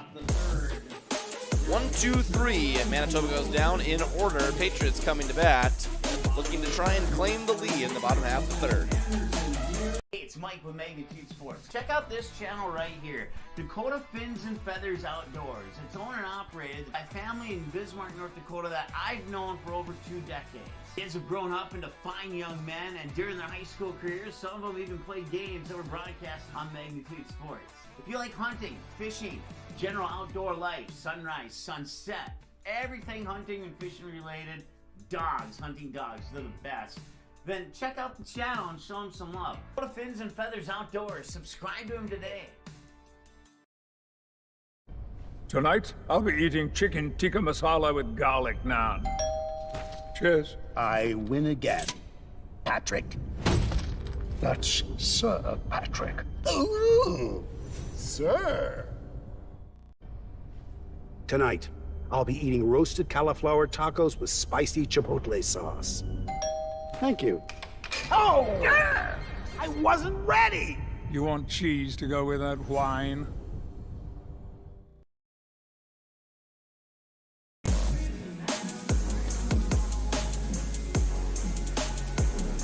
Patriots tied it up in the second, looking to take the lead in the third.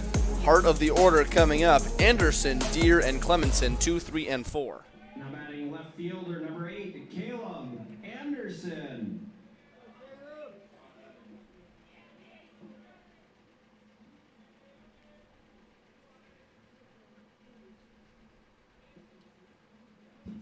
One skips in from Anders Meyer.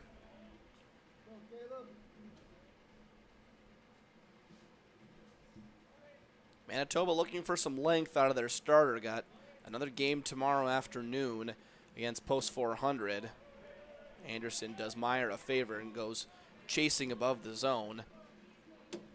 Not an ideal swing in a 1-0 count. 1 ball, 1 strike. Now 2-1.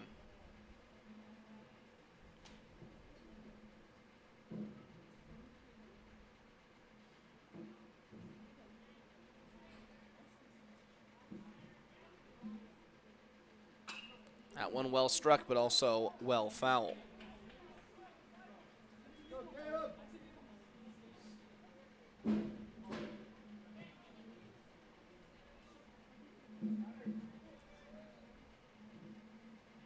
Anderson batted third in the 9-inning ball game last night. He'll bat second here in game 2. Sends this one down the first base line. Over to make the catch is Randall. Really nice play by the second baseman, calling off the first baseman, Schaefer. Been really impressed with Randall over there at second base. Made nice plays time and time again. Give way to Caleb Deere.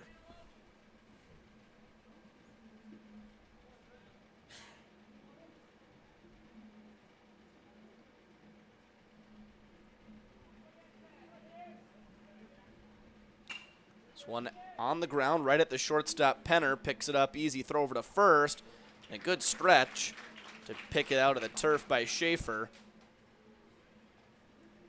Just like that, 2 outs in the bottom of the third. So it'll be Casey Clemenson tasked with trying to extend the inning. Casey struck out looking his first time up. Takes ball 1 above the zone.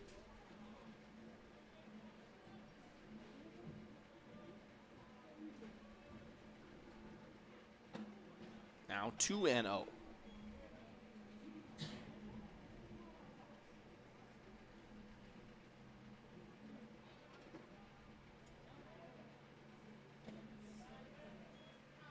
Three balls, no strikes to the cleanup batter, Casey Clemenson. Brady Medina brings in Brady Medina.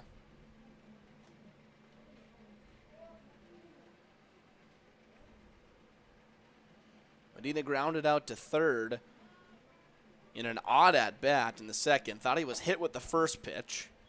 Then the second pitch looked like it was outside. It was called a strike. So at best, thought he was going to be on first after being hit by the pitch. At worst, thought he was ahead in the count 2-0. Ended up 1 count. Ended up grounding out to third base. Now a chance with 2 outs and a man on. Get maybe a 2-out rally going for the Patriots.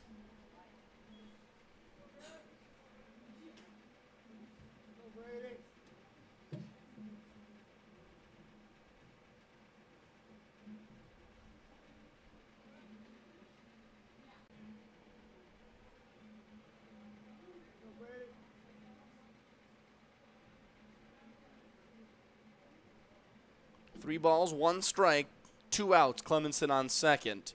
Big chance for Brady Medina. Give his team the lead. Bottom half of the third. Big fly ball out to left field. Does it have enough? It does not. Cote back at the wall to make the catch. That will end the bottom half of the third. Patriots leave 1, and we will be right back on Magnitude Sports.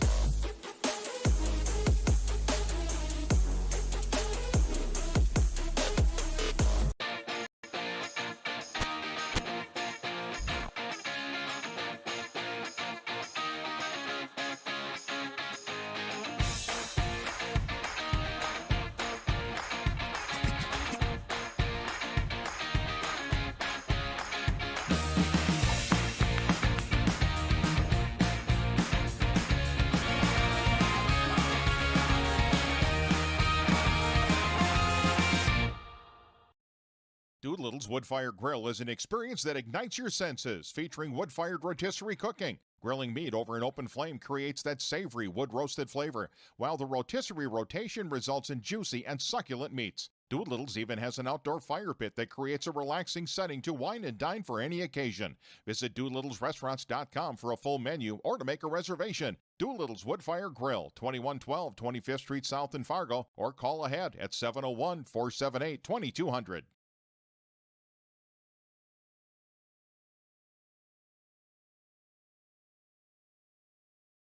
Top of the fourth. The DH, Nixon. Tyler, Nixon Carrier, Eric Cote, and Spencer Schaefer.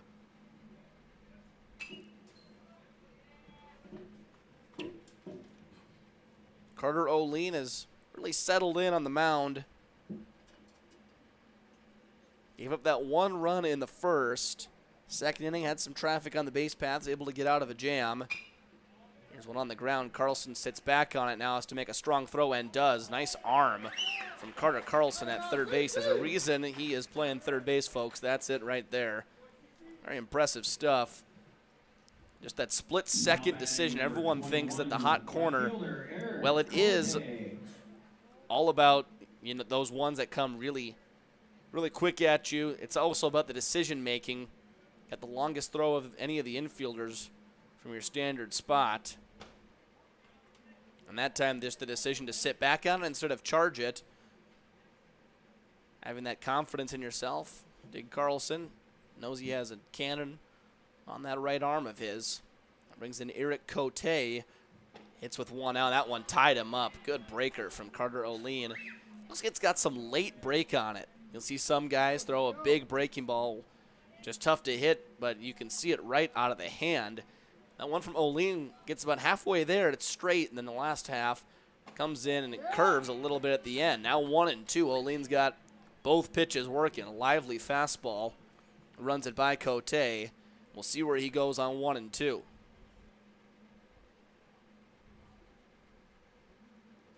Goes the breaking ball and Cote.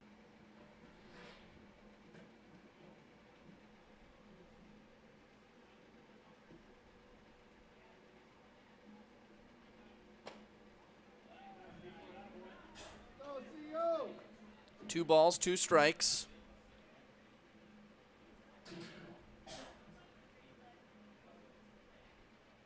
To Eric Cote. Chases one outside. Strike three for out number 2. Good pitch from Carter O'Lean. Stepping to the plate, first baseman, number 7, Spencer Schaefer. Brings in Spencer Schaefer.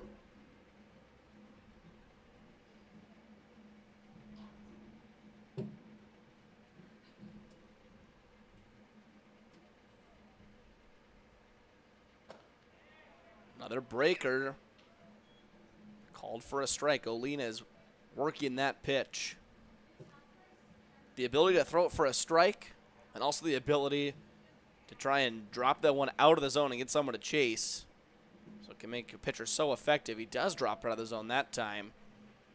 And Schaefer will peel down to first, and he did indeed hold up.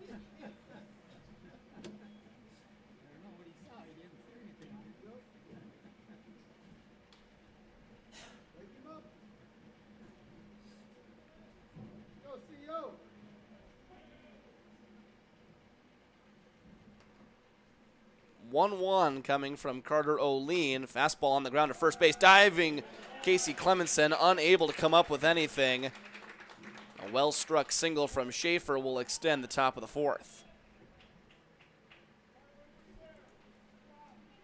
You've been waiting for your burger or hot dog at this time. Number 1, Ethan. So the 2-out single brings up Ethan Debiuk. I'll check on Schaefer at first. He's back in time.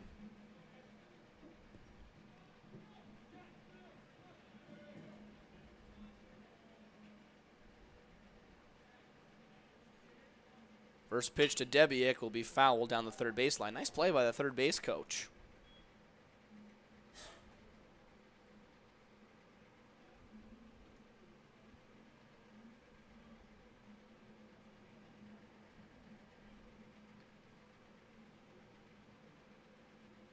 A 1 pitch to Debiuk is now 0-2.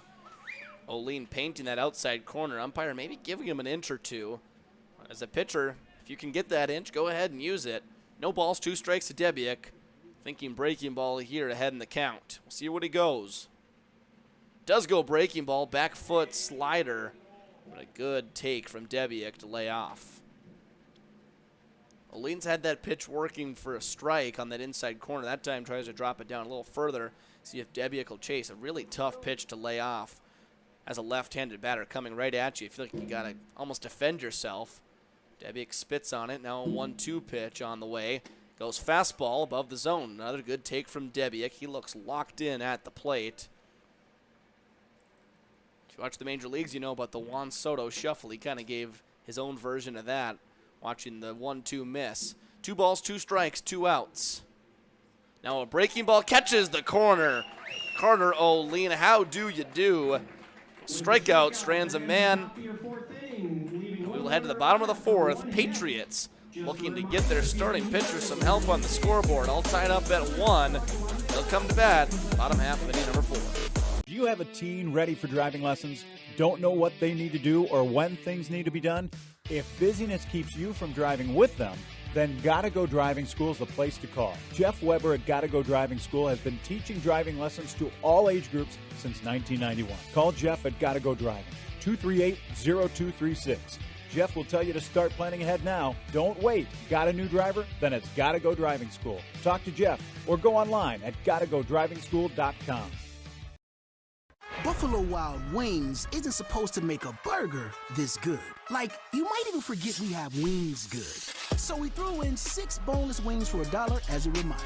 Buy any burger, get 6 boneless wings for $1. Only at Buffalo Wild Wings. Abby says she wants to marry a B-Dubs honey barbecue wing. We get the sweet, tangy allure of honey barbecue sauce, but you can't marry a chicken wing. What are you going to serve at the wedding? Their family? 26 sauces and seasonings at Buffalo Wild Wings. Santana Concrete LLC in Barnesville comes highly recommended from their customers. But don't take our word for it, take theirs. Dan states that the team is polite, friendly, and efficient. Lee tells us that quality work for a fair price is hard to find. Here's Mike from Post 400 Baseball. Santana Concrete did a wonderful job laying the concrete foundation for our new press box. And Jasmine shares they do amazing work. Check them out by searching Santana Concrete LLC on Facebook or call 218-790-6560.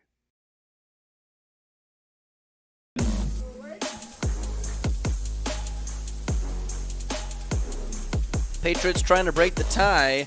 Leighton Hoffland will be the man who starts things off against the new pitcher, Michael Lindsay. And we saw Lindsay play right field in Game 1. Home plate umpire is going to tell him to take off his wristband, so he'll put it in his back pocket.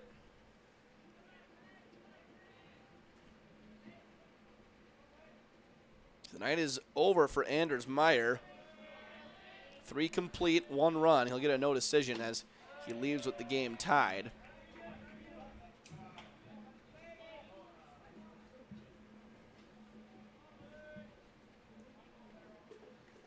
Now 2-0 to Hoffland. Well struck out to right field. Coming in is Thiessen, and it drops in front of him for a leadoff single.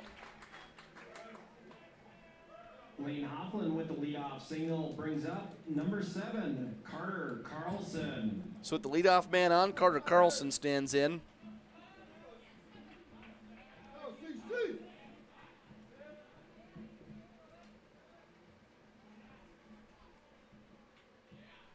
Carlson will call time.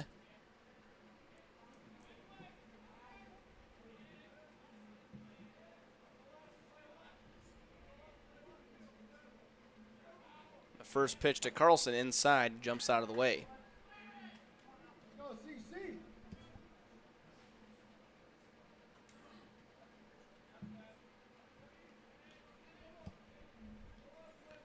One ball, no strikes. Carlson lays a bunt down up the third baseline, but it scoots foul. West Fargo has shown they are not afraid to put one down. It's really how they won the game earlier tonight. Dropping down bunts, playing some small ball. Of course, this one, should they be able to pick it up and throw Carlson out at first, it would go down as a sacrifice. So, I mean, really kind of a win-win situation if you're Carter Carlson. You're either going to get credited with a hit or a sacrifice on the play. Either going 1 for 1 or 0 for 0. Pretty ideal from a hitter's standpoint if you drop a bunt down.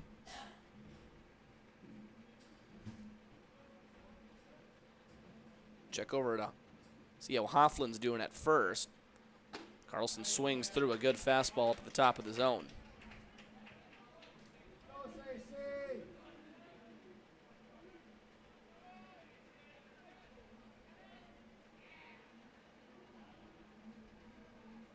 One ball, 2 strikes to the third baseman, Carter Carlson. Nobody out here in the fourth. Well struck down the left field line. Coming in is the left fielder, Cote, unable to have a play on it. And back-to-back hits to opposite baselines. Puts men on first and second for the catcher, Easton Heisler.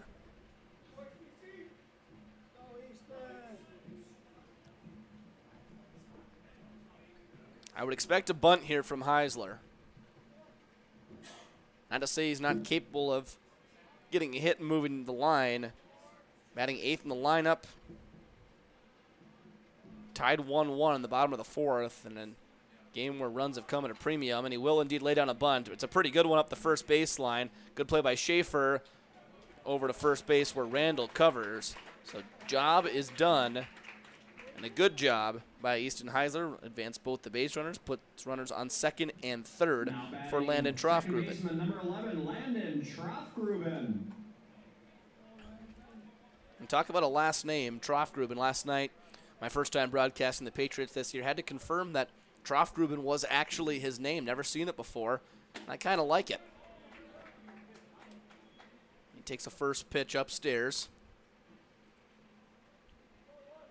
Troffgruben played second base last night, as he is here in game 2, and swings through the 1-0 pitch.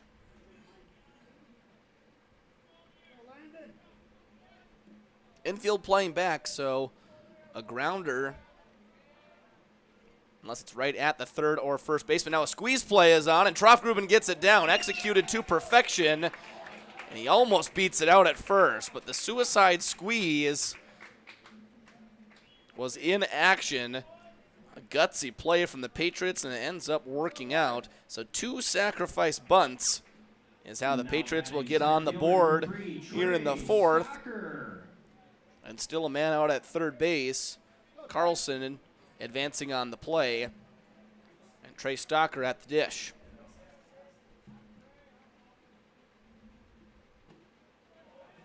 Stocker watches strike 1 at the knees.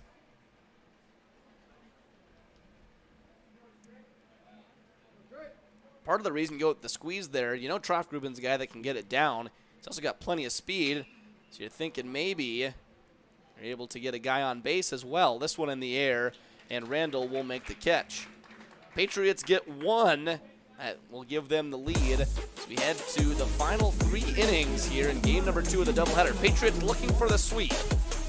Find out if they can do it when we come back on Magnitude Sports. Do you have a teen ready for driving lessons? Don't know what they need to do or when things need to be done? If busyness keeps you from driving with them, then Gotta Go Driving School is the place to call. Jeff Weber at Gotta Go Driving School has been teaching driving lessons to all age groups since 1991. Call Jeff at Gotta Go Driving, 238-0236. Jeff will tell you to start planning ahead now. Don't wait. Got a new driver? Then it's Gotta Go Driving School. Talk to Jeff or go online at gottagodrivingschool.com. Does a ghost pepper wing that doesn't send you into tears make any sense? Sure does to us. That's why Popeye's ghost pepper wings are more flavorful than fireful. Because in NOLA, we like to taste our food, not cry over it. We don't make sense. We make chicken. Love that chicken from Popeyes. At Popeyes, we've got a feast for your family. Whether it's spicy or mild fried chicken or tenders, our brand new homestyle mac and cheese, or any of our other delicious sides, there's something for everyone at the table. Try it today and earn points with Popeyes Rewards.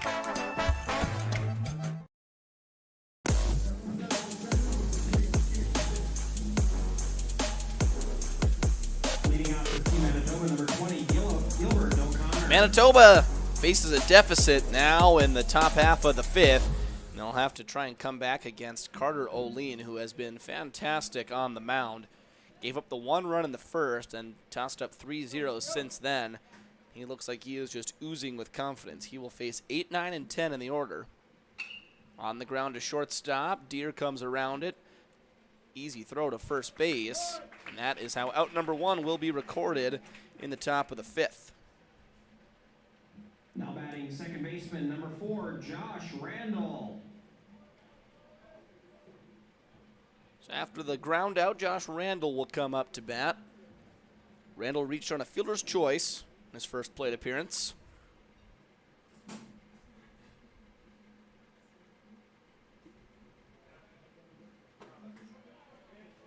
O'Lean fires a strike on the inside corner.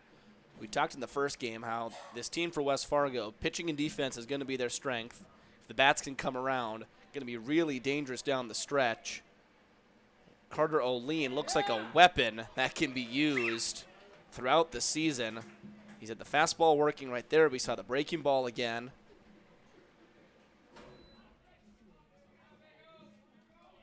Now the 0-2 pitch coming from O'Lean. Another breaking ball that's fouled away.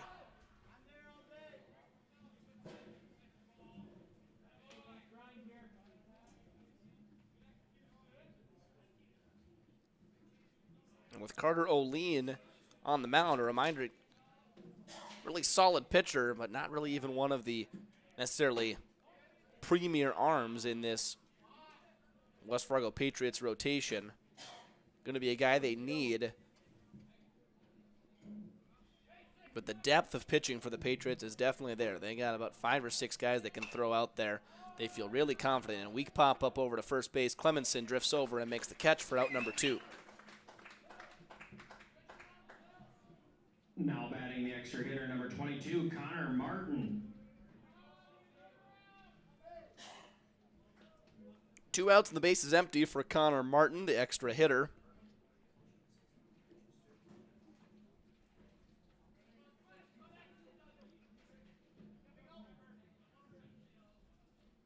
Breaking ball. He has got it working, folks. Inside, outside, high, and low. He has worked every part of the zone. That breaking ball from the right-hander has been excellent. Now that one runs too far inside. That's the old announcer's jinx. Uses that breaking ball and hits Martin right in the leg. So the lineup will flip over for Jackson Penner. Number 24, shortstop, Jackson Penner. Prior to that hit by pitch,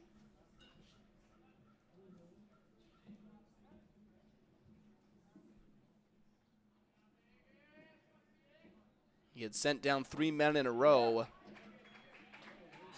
and really almost 10 in a row. A single by Spencer Schaefer broke that streak. But 9 of the last 10 men were sent down before that hit by pitch. Now the 0-1 down below the zone. And really for the first time in the game, Easton Heisler has to work hard behind the plate to keep that one in front.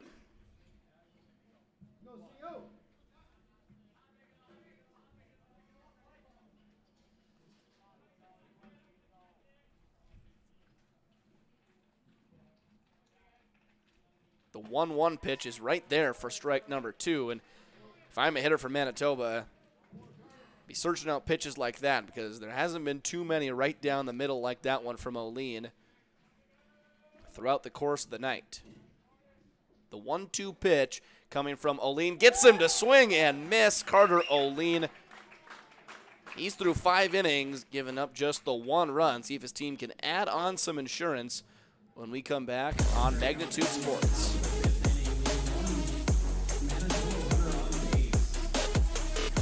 It's Mike with Magnitude Sports. Check out this channel right here, Dakota Fins and Feathers Outdoors. It's owned and operated by a family in Bismarck, North Dakota that I've known for over 2 decades. Kids have grown up into fine young men, and during their high school careers, some of them even played games that were broadcasted on Magnitude Sports. If you like hunting, fishing, general outdoor life, sunrise, sunset, everything hunting and fishing related, dogs, hunting dogs, they're the best. Then check out the channel and show them some love. Go to Fins and Feathers Outdoors. Subscribe to him today.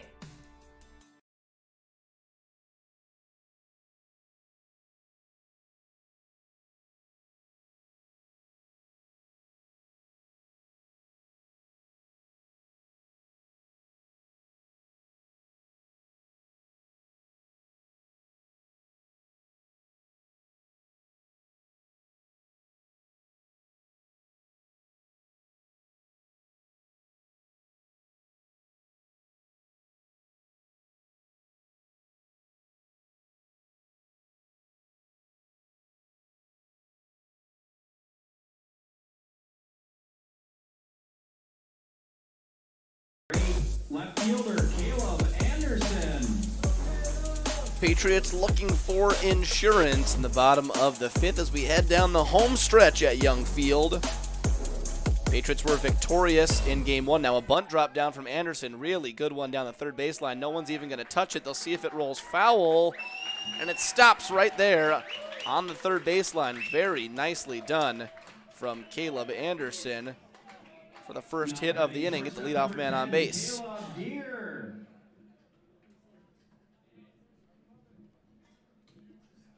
I've never been to a West Fargo baseball practice, but I would assume They work on bunting extensively, and if they don't, that's even more impressive. But it seems like every guy that comes up is willing to drop one down.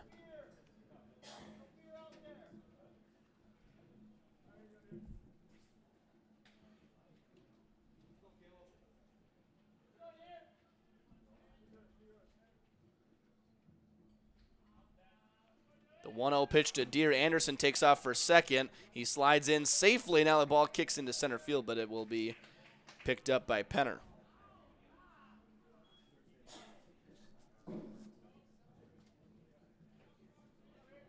Two balls, no strikes.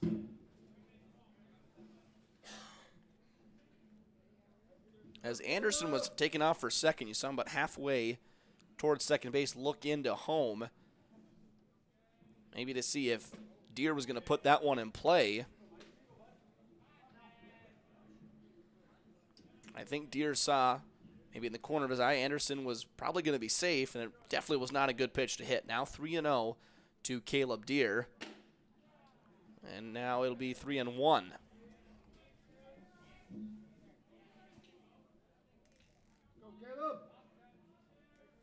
Three balls, one strike to the Patriots shortstop. He watches ball 4. So both the Calebs reach base. And we'll bring up another C name, Casey Clemenson. Now a trip to the mound to visit with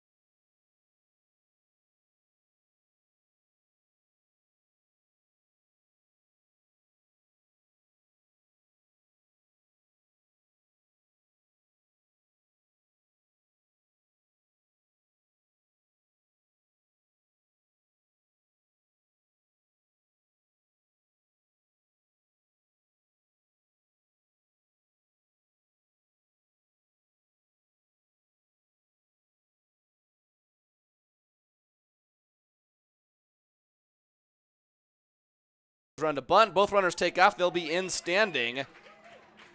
Really good execution from the Patriots there. Couple runners in scoring position for the Patriots and their cleanup hitter, Casey Clemenson. He will send one out to right field. That'll be down for a hit that kicks by, almost by, the right fielder, Thiessen. Into home will be Deere from second. So both Anderson and Deere score on the play. A 2 RBI single for Casey Clemenson, and his good night continues. 4-1 now, the Patriots lead. The 2 RBI single now. Batting is number 24, Brady Medina. So still nobody out in the home half of the fifth. And Brady Medina will step in. Clemenson off for second, swing and a miss from Medina, possibly a hit and run. Clemenson slowed down, got out of the way, and he's ruled safe.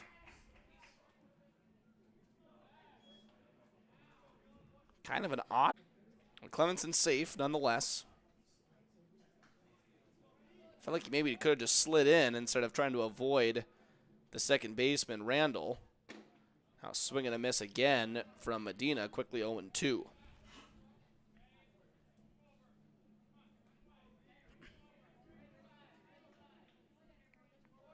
Now in the 0-2 count, just trying to make it a productive at-bat for Medina. Get Clemenson over to third with less than 2 outs. 1-2 now. The DH for the Patriots. Ground out to third and a fly out to left. It was a deep fly out to left in the third. Just not quite enough to get over that fence in left field. Down low in the turf, good block by O'Connor. It is a deep fence out to left field, 335. Which I would say is longer than most Legion stadiums. Clemenson off for third. Medina swings and misses. He'll go down on strikes. Clemenson popped off the bag, and he's out. Strike him out, throw him out. For outs number 1 and 2. Kind of an odd play, but it benefits Team Manitoba. Now 2 outs, nobody on. The inning has significantly changed for Leighton Hoffland.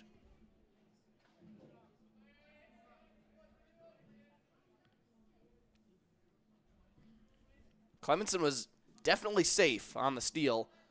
Just couldn't stay on the bag. You'll see that a lot on these turf fields. Players essentially just get going too fast into those bases, unable to stop themselves.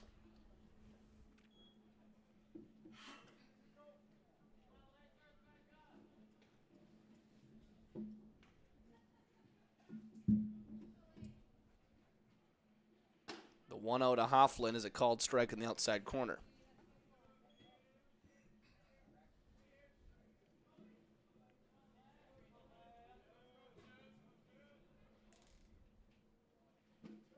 Hoffland goes after one down low. Patriots did get the 2 runs. The Calebs scored. Now looked like Clemenson was going to be on third, less than 2 outs, and now a chance to quickly get out of the inning. That one runs up, gives Hoffland some chin music. If you're Michael Lindsay, it looked like the inning could have really spiraled out of control. That strike him out, throw him out, after Medina went after a high fastball. Now a chance to get out of it, and he does. Strike 3 on the outside corner. Good pitch from Michael Lindsay. His team will come to bat, but it is getting late here at Young Field. Top of the 6th we go, 4-1, Patriots lead. Family owned and operated for many years, MTW Towing is your first call for all of your towing needs in the West Fargo, North Dakota area. We are a full-service towing company that offers fast and efficient. Boston Pizza harnessed Fanalytics to help optimize no-look dipping. Ooh, making adjustments so you can stay focused on the game. The playoffs at Boston Pizza, powered by Fanalytics. At Boston's, we make crowd pleasers like this. Woo! And these. So good! And definitely this. Woo! Stop by or book your catering order online and we'll make you a fan.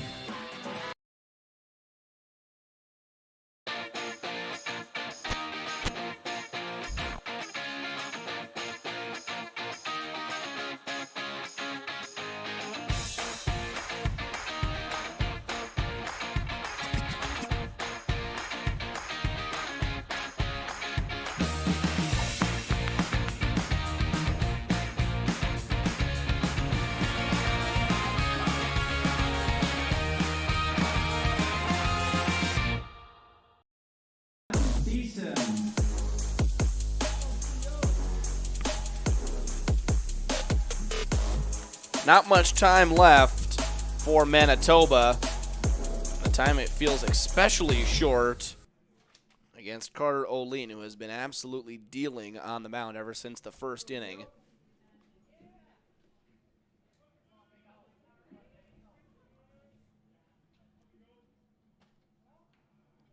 The 1-0 breaker doesn't quite come around. 2-0 since that first inning.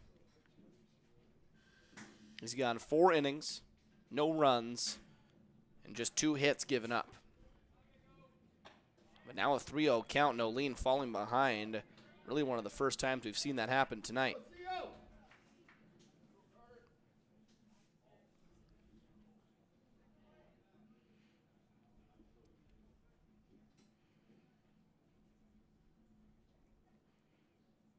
And he loses him on 4 pitches.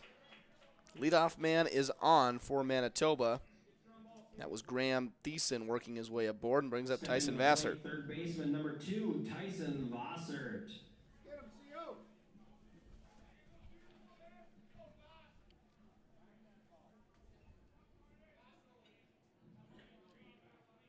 So O'Lean allows the leadoff man on base for the first time tonight. It might be quickly erased. Deere catches that short for 1, over to first for 2. And right when you think Carter O'Lean might be in some trouble, the guys behind him say, "We got you, pal." Help him out a little bit. A 6-3 double play. The DH up to bat. Brings up number Nixon 19, Carrier. Nixon Carrier.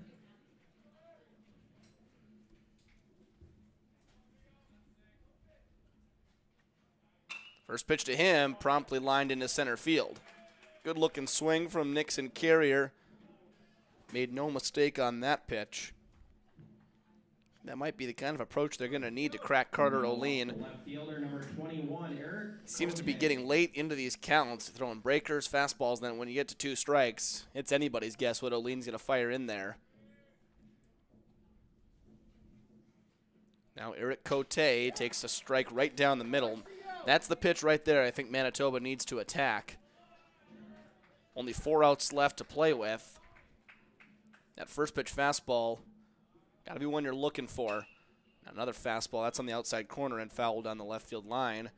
Now you get to the point in the 0-2 count. I would think breaker on 0-2, something off speed. We got to have the fastball in the back of your mind. We'll see what O'Lean goes with. He comes set. Goes breaking ball. Just barely outside. I thought it was strike 3. He's used both the back door as well as the back foot breaking ball. Now 1-2. Goes back to the breaking ball. Gets him swinging. Carter O'Lean racking up the strikeouts on the mound. He has been dazzling here tonight. His team will come to bat in the bottom of the 6th. They lead 4-1. We'll be back on Magnitude Sports. Hey, it's Mike with Magnitude Sports. Check out this channel right here, Dakota Fins and Feathers Outdoors. It's owned and operated by family in Bismarck, North Dakota that I've known for over 2 decades. Kids have grown up into fine young men, and during their high school careers, some of them even played games that were broadcast on Magnitude Sports. If you like hunting, fishing, general outdoor life, sunrise, sunset, everything hunting and fishing related, dogs, hunting dogs, they're the best. Then check out the channel and show them some love. Go to Fins and Feathers Outdoors. Subscribe to them today.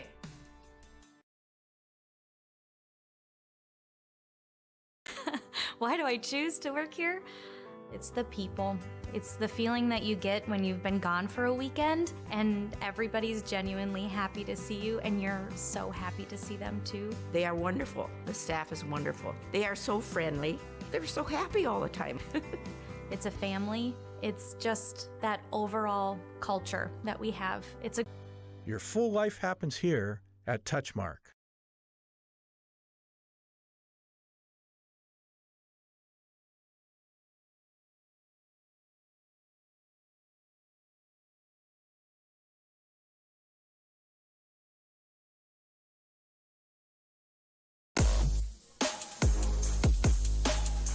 Patriots have a 4-1 lead, looking to add to it in the bottom of the 6th. Carter Carlson will be leading off. New pitcher on the mound for Manitoba. From where I can tell, it's a 5 on his back, and that would be Rylan Skiba. Misses outside. Manitoba is number 5, Rylan Skiba. 1 ball, 1 strike to Carter Carlson. He has reached both times. Now ground ball to short. Penner picks it up, throws over to first, picked out of the turf. Nice play by both Penner and Schaefer.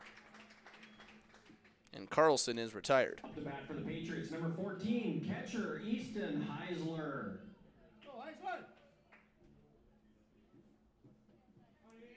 Easton Heisler will bat, ground out to second, and a sacrifice bunt. Now his night is gone.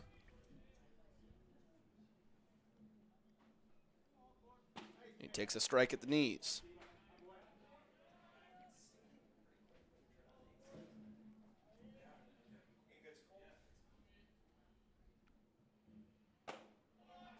A 1, make it 0-2. Rylan Skiba coming out of the pen. Doing a nice job so far. That one too far outside.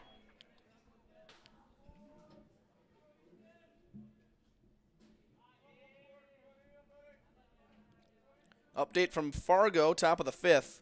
Stars and Rapid City all tied up at 5 apiece.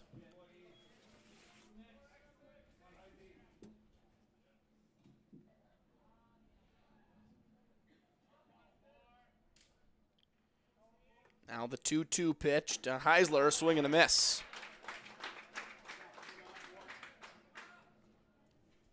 So Skiba out of the pen comes in, gets a ground out to short, strikeout. Brings up Landon Troffgruben. Going against the bottom third of the order is Skiba, already retired 7 and 8. Now number 9 in the order up. I think that pitch would have been a strike had O'Connor caught it behind the plate. Now he's going to go out and talk with Skiba. Maybe a mix-up on what the pitch was that was going to be thrown. Looked like O'Connor was thinking it was be more towards the knee area. It ended up being up towards the chest. So if I had to assume, O'Connor thought breaking ball, Skiba thought fastball.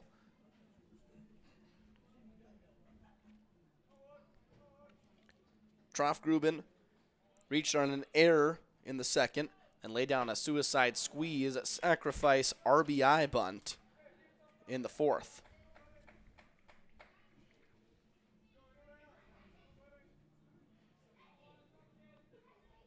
One breaking ball, a little too high.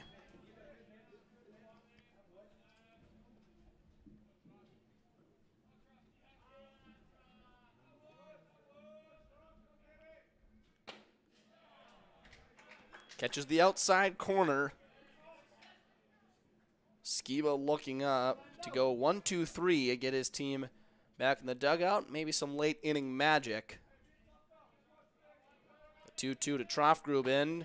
Called strike 3 on the outside corner. So Skiba comes in, does his job. Can his team get 3 in the top half of the 7th, or will the Patriots get the sweep at home at Young Field? Find out when we come back on Magnitude Sports. Boston Pizza harnessed Fanalytics to help optimize no-look dipping. Ooh, making adjustments so you can stay focused on the game. The playoffs at Boston Pizza, powered by Fanalytics. At Boston's, we make crowd pleasers. Like this. Woo! And these. So good! And definitely this. I love you! Woo! Stop by or book your catering order online and we'll make you a fan.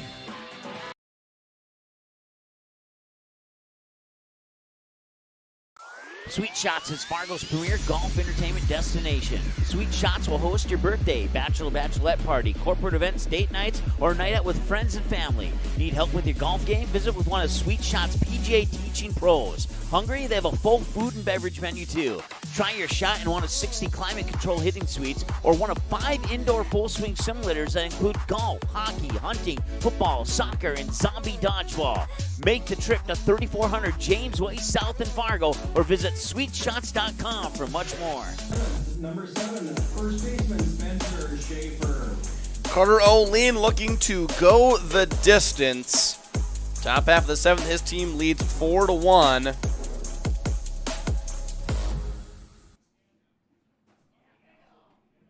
Spencer Schaefer will lead off. The last chance for Team Manitoba, and if you needed an idea, if you're just tuning in of how the night has gone for Carter O'Lean, take that pitch right there. It's a pretty good idea, and that breaking ball has been so effective. He's complimented it with that fastball. Wasn't a strike that time, but he has worked both sides of the plate with both pitches. 1 ball, 1 strike to Spencer Schaefer.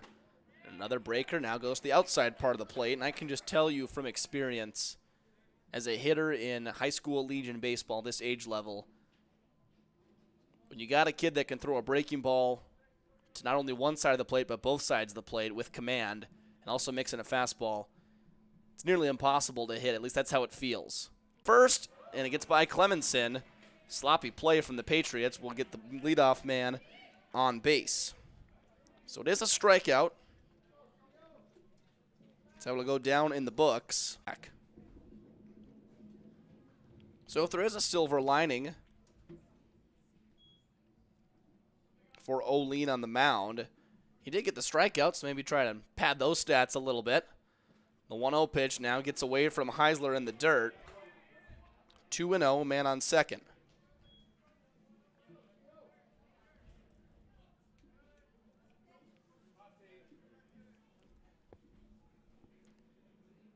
Don't see any action in the West Fargo bullpen, so it's going to be Olean's game to finish, at least until he runs out of pitches to throw.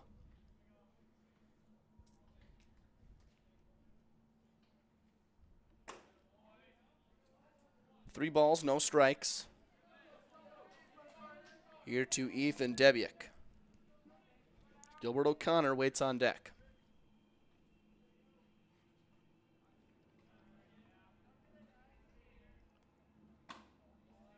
That one misses outside. 4-pitch walk to Debiuk. Put runners on first and second. Brings the tying run to the plate. Number 20, Gilbert O'Connor. Maybe a comeback brewing for Manitoba. Tying run at the plate, nobody out, and now there will be some action in the Patriots bullpen. This one on the ground to short. Deere picks it up, throws to second for one. Throw to first will not be in time. Clemenson smartly comes off the bag and picks it up. So a fielder's choice for out number one. Patriots will gladly make that trade. And now Josh Randall set to hit. Now at the plate, number 6, Josh Randall. Heisler going to come up from behind the plate, give some signs. I'd guess in a 4-1 ball game, probably just try and throw at the runner at second. Don't even pay attention to Schaefer at third. But what do I know? Now a pick off to third, and Carlson was nowhere near the base.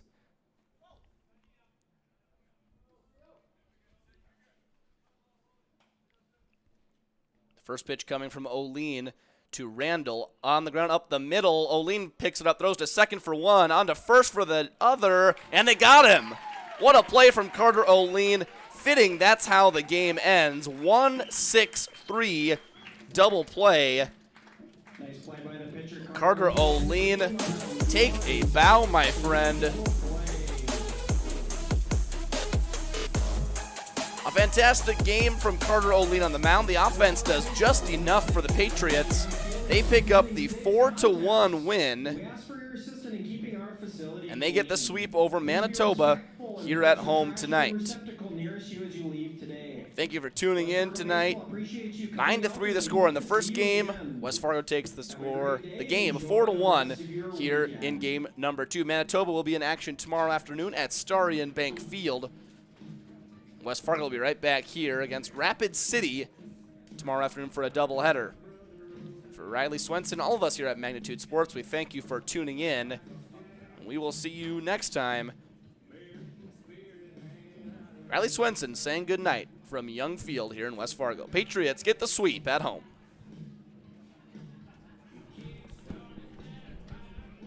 Broadcast was an exclusive presentation of the Magnitude Sports Network. Subscribe, click the bell, and visit magnitudesn.com for a schedule of our upcoming broadcasts.